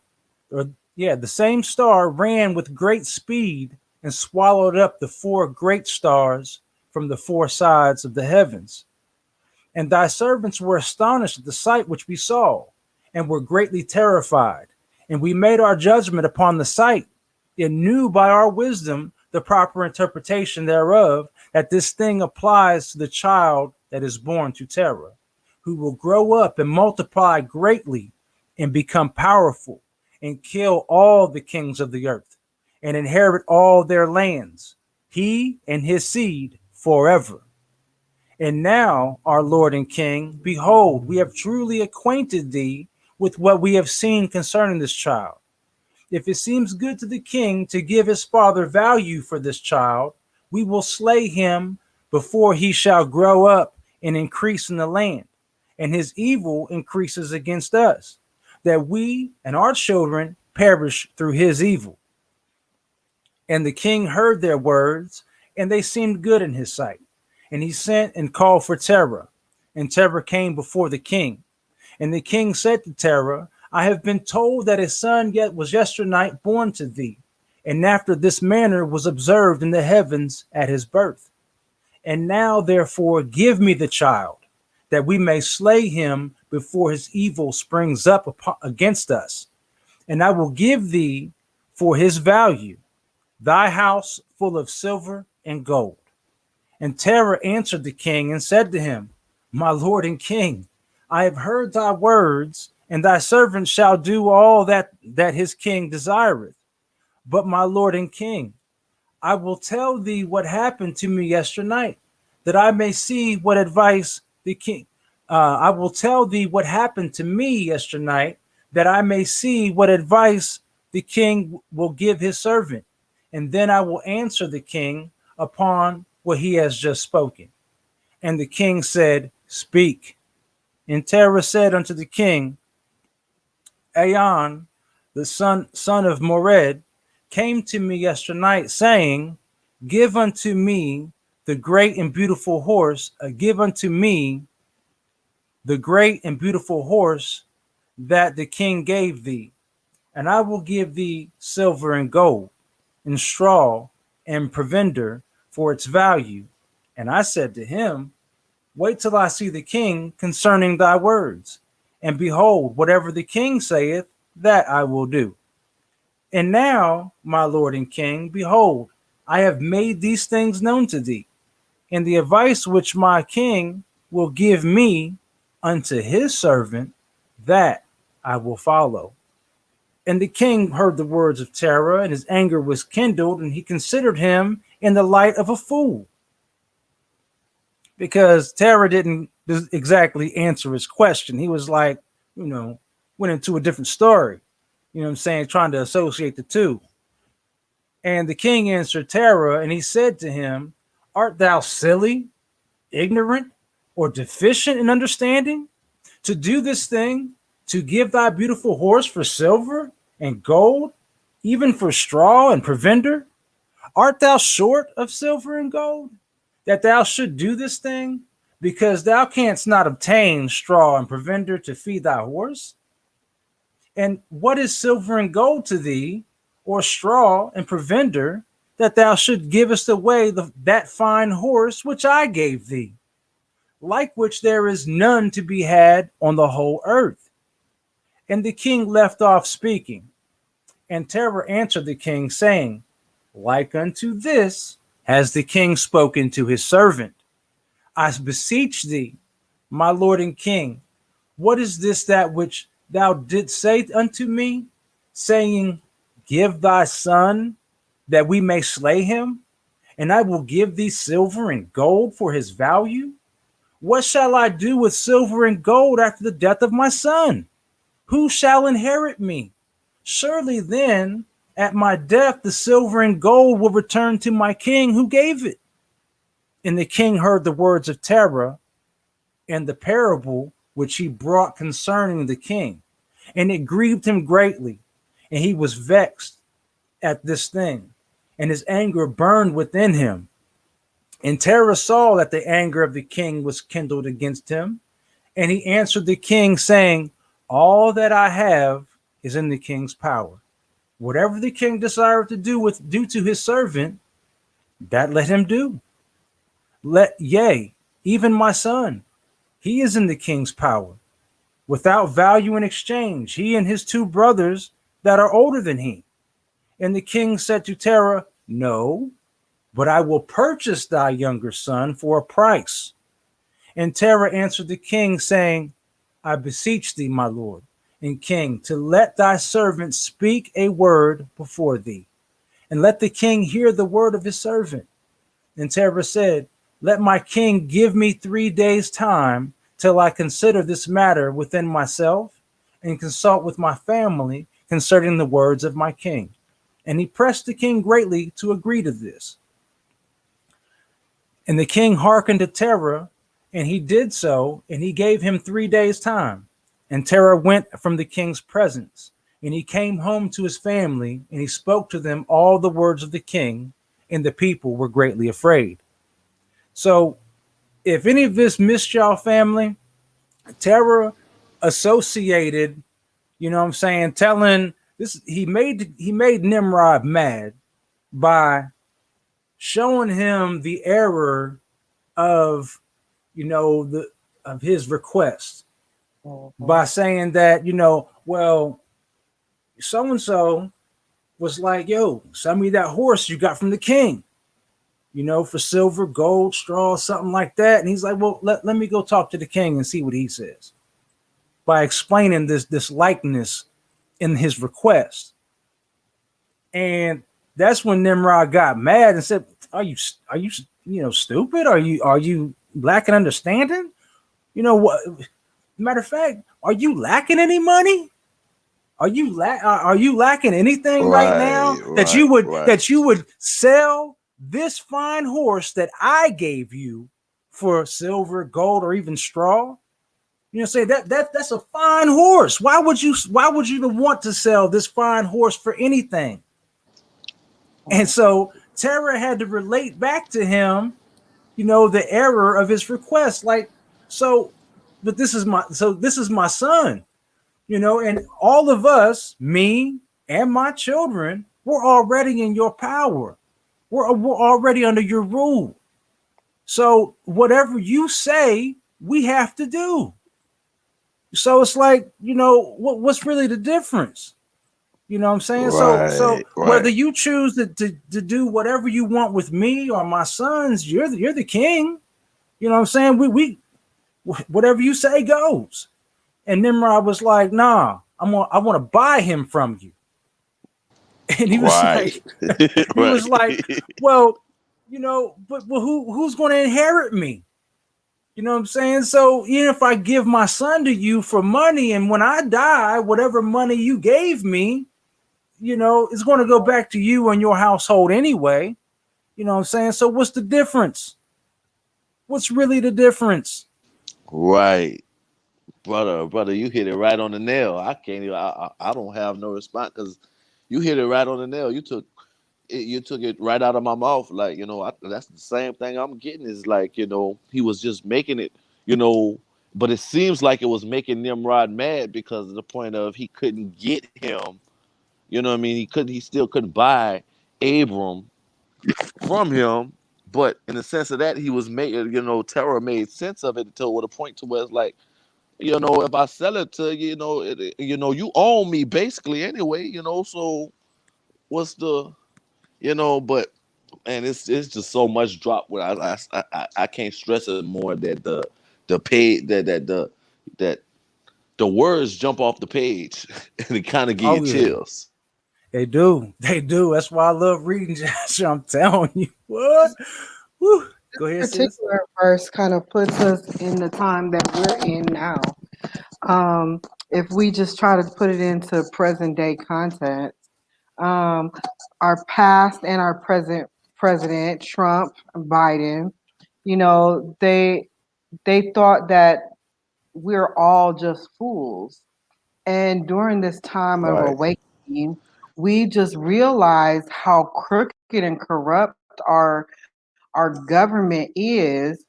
And at the same time, they're all telling us, oh, there's no such thing as systemic racism. But yet we still getting people put down in the streets. We got people storming the Capitol, but they still hollering, ain't no systemic racism. But we all can see, so we're no longer fools. Our eyes are no longer covered to our government and the folly of our government. Mm-hmm. Right. And see, sis, that's what I'm saying. Sis be on it, man.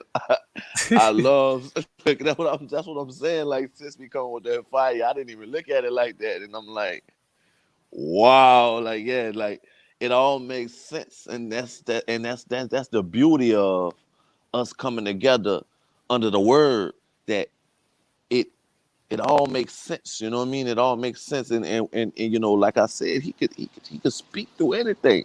And right now, as we are coming together and gathering in his name, under his word, and we all, our attention is on his word, is showing, because it's like we're all pulling from this. And we can come all kind of, I think we could sit here and we could stop right now and talk about this situation all kind of ways, I feel you. I want to keep on going. Keep on going. We with you. All right, family. We with you, brother. Let's get it, family. And it was in the third day that the king sent to Terah, saying, send me thy son for a price, as I spoke to thee. And shouldest thou not do this, I will send and slay all that thou hast in thy house. so that thou shalt not even have a dog remaining.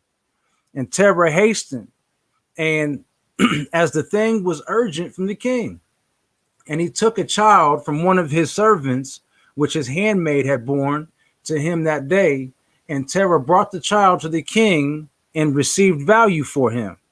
And Yahuwah was with Terah in this matter, that Nimrod might not accuse Abram's death, and that the king took the child from Terah, and with his might dashed his head to the ground, for he thought it had been Abram. And this was concealed from him from that day, and it was forgotten by the king, as it was the will of the providence not to suffer Abram's death. For not the will of providence not to suffer Abram's death.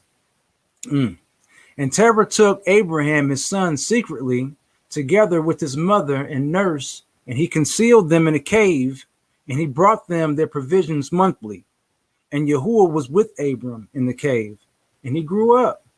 And Abram was in the cave 10 years, and the king and his princes, soothsayers, sages, thought the king had killed Abram.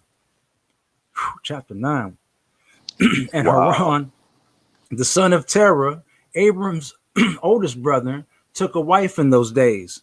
Haran was 39 years old when he took her, and the wife of Haran conceived and bare a son, and he called his name Lot. And she conceived again and bare a daughter, and she called her name Milcah.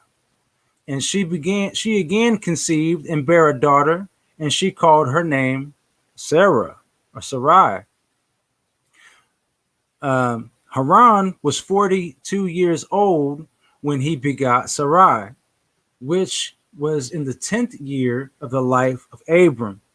And in those days, Abram and his mother and nurse went out from the cave, as the king and his subjects had forgotten the affair of Abram. And when Abram came out of the cave, he went to Noah and his son Shem, and remained with them to learn the instruction of Yahuwah and his ways. And no man knew where Abram was. And Abram served Noah and Shem, his son, for a long time. And Abram was in Noah's house 39 years, and Abram knew Yahuwah from 3 years old. And Abram knew Yahuwah from 3 years old, and he went in the ways of Yahuwah until the day of his death. And Noah and his son Shem had taught him.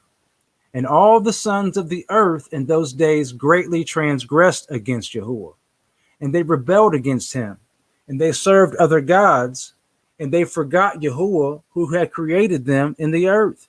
And the inhabitants of the earth made unto themselves at that time every man his Elohim, an Elohim of wood and stone, which could neither speak, hear, nor deliver. And the sons of men served them, and they became their Elohim. And the king of all his servants, and Terah with all his household, were then the first of those that served Elohim of wood and stone. And Terah had 12 Elohim of large size, made of wood and stone, after the 12 months of the year, and he served each one monthly. And every month Terah would bring his meat offering and drink offering to his Elohim.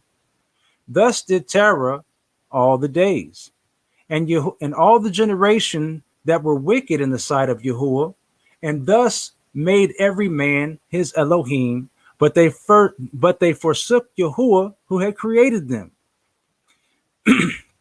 And there was not a man found in those days in the whole earth who knew Yahuwah, for they served each man his own Elohim, except Noah and his household, and all those who were under his counsel knew Yahuwah in those days. And Abram, the son of Terah, was waxing great in those days in the house of Noah, and no man knew it, and Yahuwah was with him. And Yahuwah gave Abram an understanding heart, and he knew all the works of the generations of that generation were vain, and that all their Elohim were vain and were of no avail. And Abram saw the sun shining upon the earth, And Abram said unto himself, surely now this sun that shines upon the earth is Elohim, and him I will serve. And Abram served the sun that day, and he prayed to him. And when evening came, the sun set as usual. And Abram said within himself, surely this cannot be Elohim. And Abram still continued to speak within himself, who is he who made the heavens and the earth? Who created upon earth? Where is he?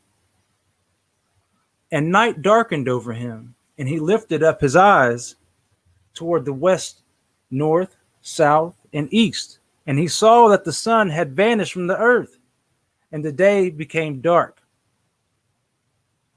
And Abram saw the stars and the moon before him, and he said, surely this is the Elohim who created the whole earth, as well as man. And behold, these his servants are Elohim around him. And Abram served the moon and prayed to it all that night. And in the morning, when it was light and the sun shone upon the earth as usual, Abram saw all the things that Yahuwah Elohim had made upon the earth. And Abram said unto himself, surely these are not Elohim that made the earth and all mankind, but these are the servants of Elohim. And Abram remained in the house of Noah, and there knew Yahuwah and his ways, and he served Yahuwah all the days of his life. And all that generation forgot Yahuwah, and served other Elohim of wood and stone, and rebelled all their days. And King Nimrod reigned securely, and all the earth was under his control, and all the earth was of one tongue and words of union. And all the princes of Nimrod and his great men took counsel together, put Mitraim, Cush, and Canaan with their families, and they said to each other, come, let us build ourselves a city, in it a strong tower, and its top reaching heaven, and we will make ourselves famed, so that we may reign upon the whole earth, and in order that the evil of our enemies may cease from us, that we may reign mightily over them, and that we may not become scattered over the earth on account of their wars. And they all went before the king, and they told the king these words. And the king agreed with them in this affair, and he did so. And all the families assembled, consisting of about 600,000 men. And they went to seek an extensive piece of ground to build the city and the tower. And they sought in the whole earth, and they found none like one valley at the east of the land of Shinar, about 2 days walk. And they journeyed there, and they dwelt there. And they began to make bricks and burn fires to build the city and the tower that they had imagined to complete. And the building of the tower was unto them a transgression and a sin, and they began to build it. And whilst they were building against Yahuwah Elohim of heaven, they imagined in their hearts to war against him and to ascend into heaven. All these people and all the families divided themselves in 3 parts. The first said, we will ascend into heaven and fight against Elohim. And the second said, we will ascend to heaven and place our own Elohim there and serve them.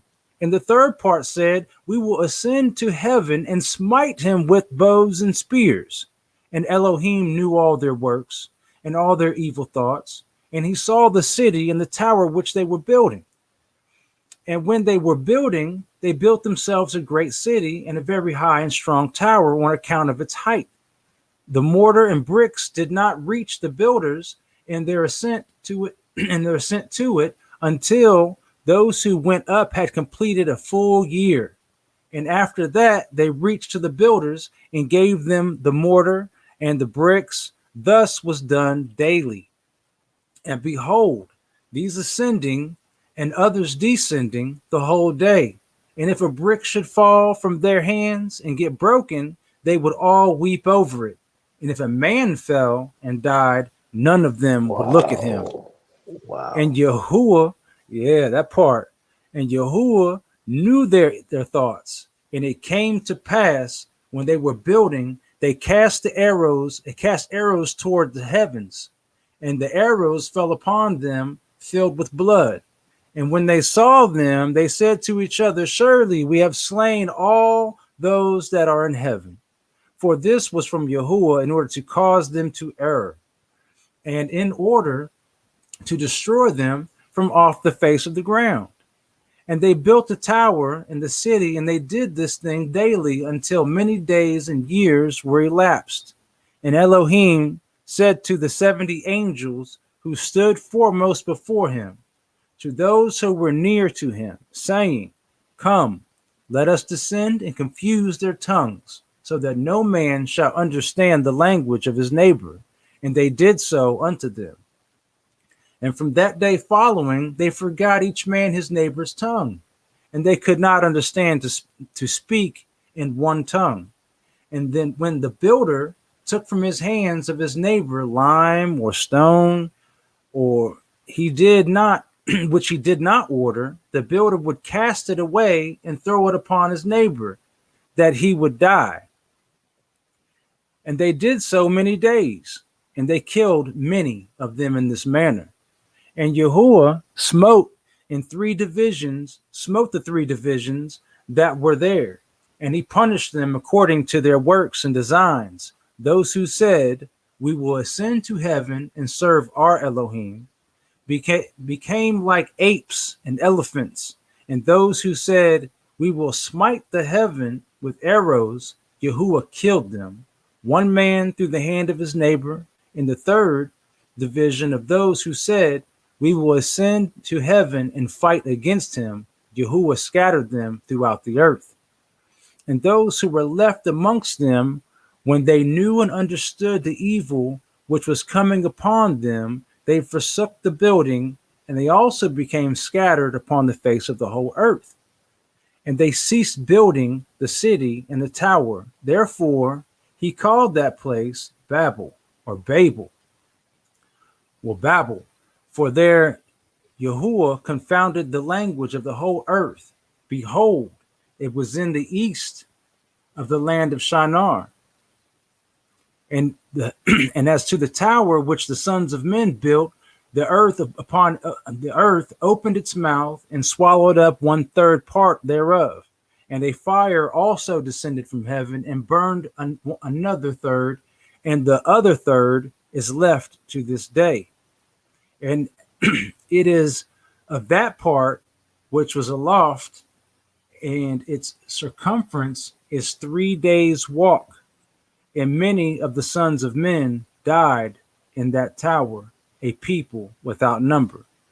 All right, so here's chapter 10. I want to go ahead and stop right here and kind of recap over what we've seen, because there's something that was said right here that I think later down the line, not only through the wickedness of the mixing of the sons of men or the daughters of men with the B'nai Ha Elohim, or the Watchers, did we get an abominable flesh of giants born unto the earth. There was another abominable flesh that was cursed and put upon the earth. And so right here, let's see here. Confuse their tongues. All right. And Yahuwah smote the 3 divisions, and he punished them according to their works and designs. Those who said, we will ascend to heaven and serve our Elohim, became like apes and elephants. Ooh. Wow. All right. So this right here clearly shows a cursed flesh, a cursed people. Now, unfortunately, I haven't found yet where it talks further about this cursed people and if they survived the destruction of Tower of Babel. But I would like to go ahead and give a shout out to B'nai Israel for showing us in one of his exposés, and when he got into the etymology and the Strong's Concordance of the Hivites and the Seir, the children of Seir, and those types of people. Those people right there, I think once we get there, we do see that some of them are descended from those abominable fleshes. But excuse me, as far as these ones go, as far as these ones right here, let's go ahead. Oh, I can't even highlight that. I wanted to highlight that. They became like apes and elephants. So I don't want to sit here and say that they turned into apes, but I can honestly, from my spirit, and I'm always open for the correction, see that we have something sort of kind of like a Neanderthal type person or some other deformity that happened to these people. Right. Definitely. So I hopefully, also, as we continue, go ahead, sis. Right. sorry, I wanted to point out two things. The first one is the language, how we entered into this time of Babel, and how we, over probably the last 20 years, have moved out of that time of Babel. Like we're repeating ourselves again. Um, because the national language is English, no matter where you go, what country you are. America has gone around dominating everywhere it goes. And even in Africa, the main language in Africa is English. Right. In China, everywhere so there is that one language that kind of unites everybody now. And then the second point that I wanted to make is that tower that they were building. Um, Mm-hmm. rock with me here for a second. Doesn't that sound like a spaceship to you? A rocket? Doesn't a rocket look like a bow and excuse me, an arrow with all those little the prongs down at the bottom of it? It's pointy top. They were trying to reach the heavens and send a bow to the heavens so that their God place. And then all of a sudden, we need a space force. What do we need a space force for? Hmm. Right. A lot of stuff there. A lot of stuff Yeah. there. All that. All of that. And so I But wanted what to I go back up here where they were shooting their bows and arrows and blood fell back down, kind of like that. I see what you kind of getting at in the assimilation. And definitely correct me if I'm wrong in what I'm getting from Yeah, you, because I sis. mean, Go ahead. yeah, all I can picture is those space launch liftoffs and this cylindrical tube. It's got this fire that draws off of it, but at its base, there's like these prongs, like they're feathers off the back of an arrow. Hmm. right. I said I didn't catch that, but I catch it now. Yeah. Yeah. I see I think you. I yeah. see you. I definitely catch it, sis. But what I wanted to point out was Can we? that Noah, I didn't, when we get into Genesis and stuff like that, it doesn't mention too much about how the interaction of Noah and Abram. I thought that was a real cornerstone, like sis said. That's a real cornerstone that, he was actually, you know, learning from Noah. You know what I mean? He was learning from Noah Noah. He and was see, Shem. yeah, he was learning from Noah and Shem. He was Abram, so that makes a whole lot more sense to when he goes out there into the wilderness when the Most High actually calls him out from among his kindred, and he goes out there. Like he wasn't just going out there and didn't have no knowledge. He had knowledge. He sat under Shem and Noah. You know, like that blessed me, man. That blessed me. That's all what I wanted to point. Hey, that's what's up though. And that was a blessing to read, all of that.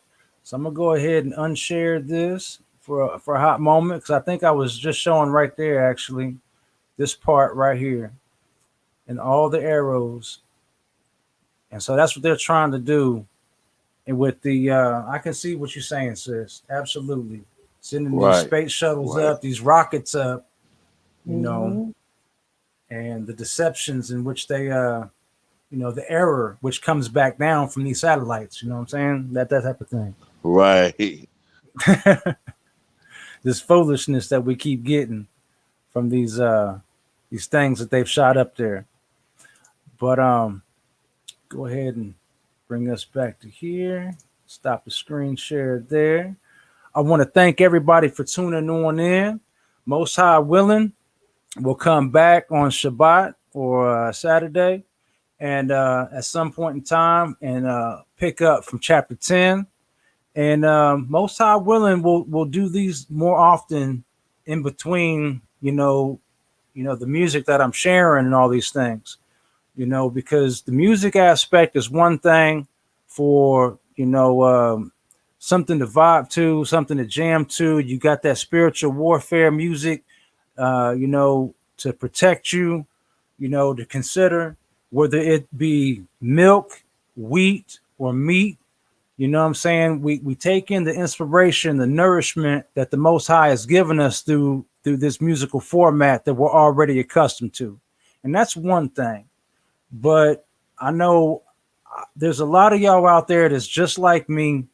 And when we kept saying that it's time to get back in the word, it's time to really actually get back in the word. And that's all that I'm really trying to do here with this right here. And I thank both of y'all, Sister Sharita and Brother Harbrio. I want to thank both of y'all for, just from our private reading, together, just chilling, and helping inspire to from, getting something from the Most High through y'all to make this, come about to where we're actually getting into these books that don't get read to us often enough and actually read from front to back.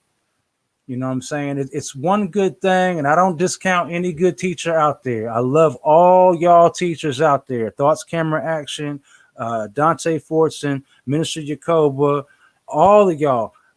We Woke Now from Pastor Kelly, Benaya Israel, any and all of our teachers. I have nothing wrong with cross-referencing the books to show us where it lines up. Nothing wrong with that. I just want to go ahead and read from start to finish and read that book and let the word speak for itself. You know what I'm saying? So I'm thankful for y'all. I thank the Most High for what He's given to y'all to give back to me and we can give back to the people. So thank y'all, family. Thank you. Yeah, I thank y'all too, man. I really, I always tell you this, Rouse, and it's just like we really, like I was saying with the when two or more are gathered and with the word in His name, something different comes out. It's letting that word speak. You couldn't say it more. Just let that word speak. You know what I mean? And you know, I thank you for having this opportunity. I think Sister Sharita, you know what I mean? You know, I told Rouse this in private, a few days ago. I told him, I said, it's, you know, me being where I'm at with my walk, you know what I'm saying? I don't really bump into people that actually sharpen my sword.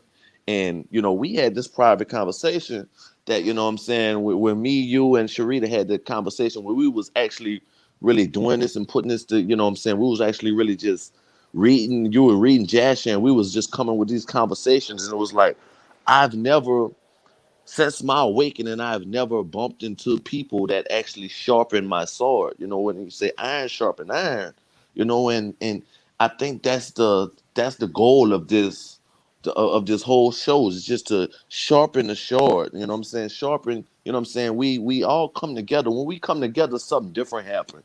It's not even us talking no more. You know what I mean? And I just thank the Most High that I'm blessed with people and that surround me with that type of talk. And that's, I mean, I can't say more than just that. Just shalom, family, and I mean, blessings to everybody because we all are just learning. Just like my sis said, you know, we all are learning, and I've learned so much from just this session, and that's just it. That's just it. Sis, what you got? Um, Thank you for giving me the opportunity to be here on your show today, Ross. Again, we did kind of uh, as a group hit it off really well the first time out of the gate. I mean, up until a week ago, I didn't even know that this would ever anything like this would ever happen, or that I would meet people um, that would help me through my walk. I mean, everybody that I talk to, it's it's more of this kind of nonchalantness. Um, I don't really get anything from them, whatever it is. I'm not. We're not evenly yoked, and this particular group has shown me that there are people out there that think quite like I do, and don't mind having those hard conversations, or don't mind calling me on my stuff. If I'm wrong, I'm wrong. Show me where I'm wrong. And again, those scriptures is where it's at. And I do thank all of those people that you mentioned, Ross, because they have been part of my awakening. And but they're saying all these things, but because I'm not well versed in scripture, I don't have that armor on. It's not as potent as it could be for me. So although I believe what they're saying is true, I still need to sharpen my sword and put on my own armor. And a lot of times, like I said before, I don't have time. But through this, it has given me the opportunity and time, and I hope that everybody listening tonight got a little extra piece of armor on. Amen. Amen. I definitely want to re-thank everybody for tuning in. Brother Larry Carnell Bryce, I'm going to just scroll back up. I want to give everybody a shout out.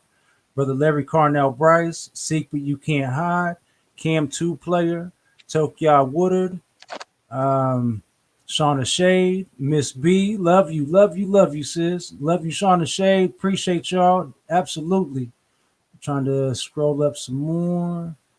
Cindy Carr, Sister Cindy Carr, thank you once again, CME family. Very much appreciate you for tuning in with us. Very much appreciate that. Ellen F, want to say thank you, appreciate you. Let's see here, Sister Tia Ya Thompson, love you, sis. Definitely appreciate you for tuning on in. Brother Michael Baker, you know what I'm saying? Salama to you always, shalom to you always, my West Coast brother. You know what I'm saying? I love that brother. You know what I'm saying? Man, love that brother. Me and him have chopped it up many and many and many a times, and that's a good brother right there. No matter what you're going through, I love you, bro. No matter what, you know. I'm gonna keep scrolling up, see if there's any other names that I'm missing here for the shout out. Um, Even if somebody just tuned in for a hot second. Oh yeah, once again, brother Lawan down in Houston, Texas. A shout out, brother Aerospike, Double O over in New York, Essential Growth. Definitely want to appreciate you for tuning in. Let's see here, and that's all that I can see that commented. But definitely want to thank everybody for tuning on in. Elkin Barlow, thank you for tuning on in. And I very much appreciate you for feeling that way. This is another great show. This is all thanks and praise to the Most High Yah. All of y'all know that. I mean, especially when y'all see me, I can't help but to thank him for everything he's given me, and everything he's taken away from me. And once you start, let that sink in for that little minute. Let that marinate even on your own life. Thank him family, for everything he's given you and everything he's taken away from you. Hallelujah. Because you just it's made you who you are, and it's refining you to be who you're meant to be. We get a lot of obstacles in our life, and I thank y'all for tuning in to any of the shows that I do, whether it's music or reading this word. I love you. Thank you all, family abroad, no matter where you're scattered, no matter where you're at. You're my brother, you're my sister. I love you. I love you so much. And so thank you all.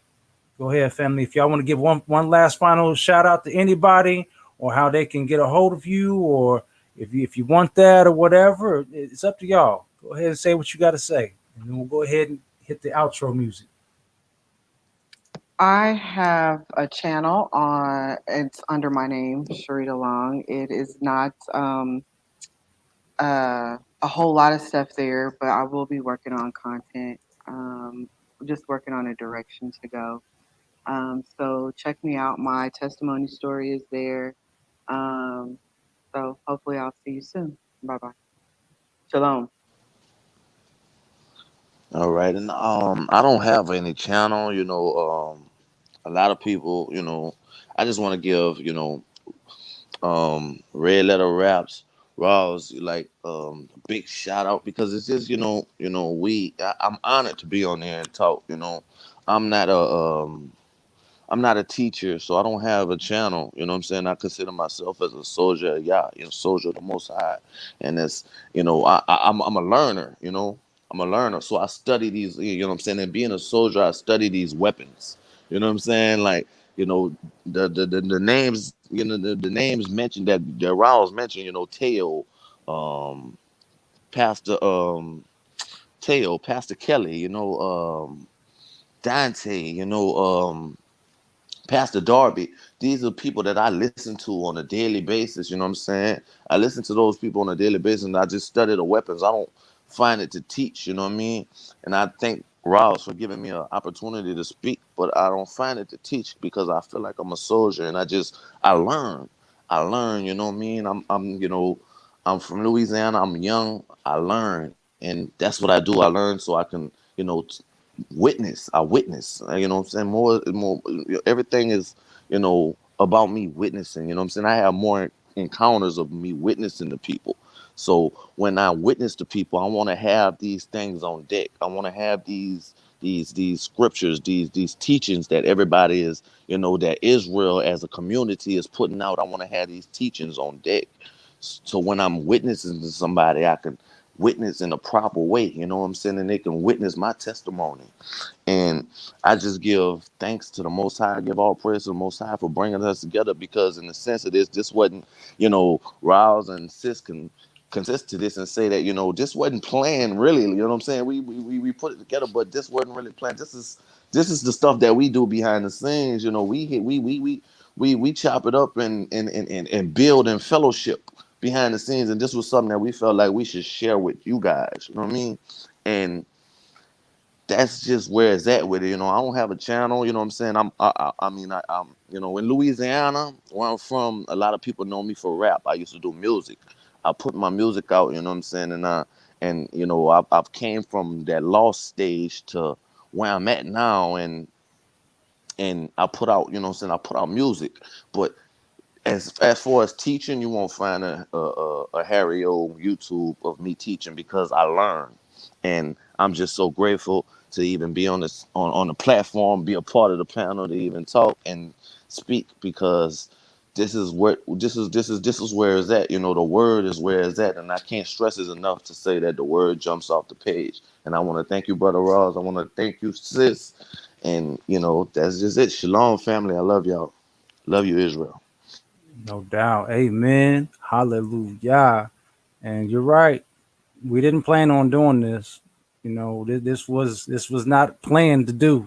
I didn't really plan on really getting into the word so much when I did this channel. I only planned on just sharing music and just dealing with the word with all the other teachers, And this right here is just something the Most High brought together three ordinary people, regular old children, regular old students.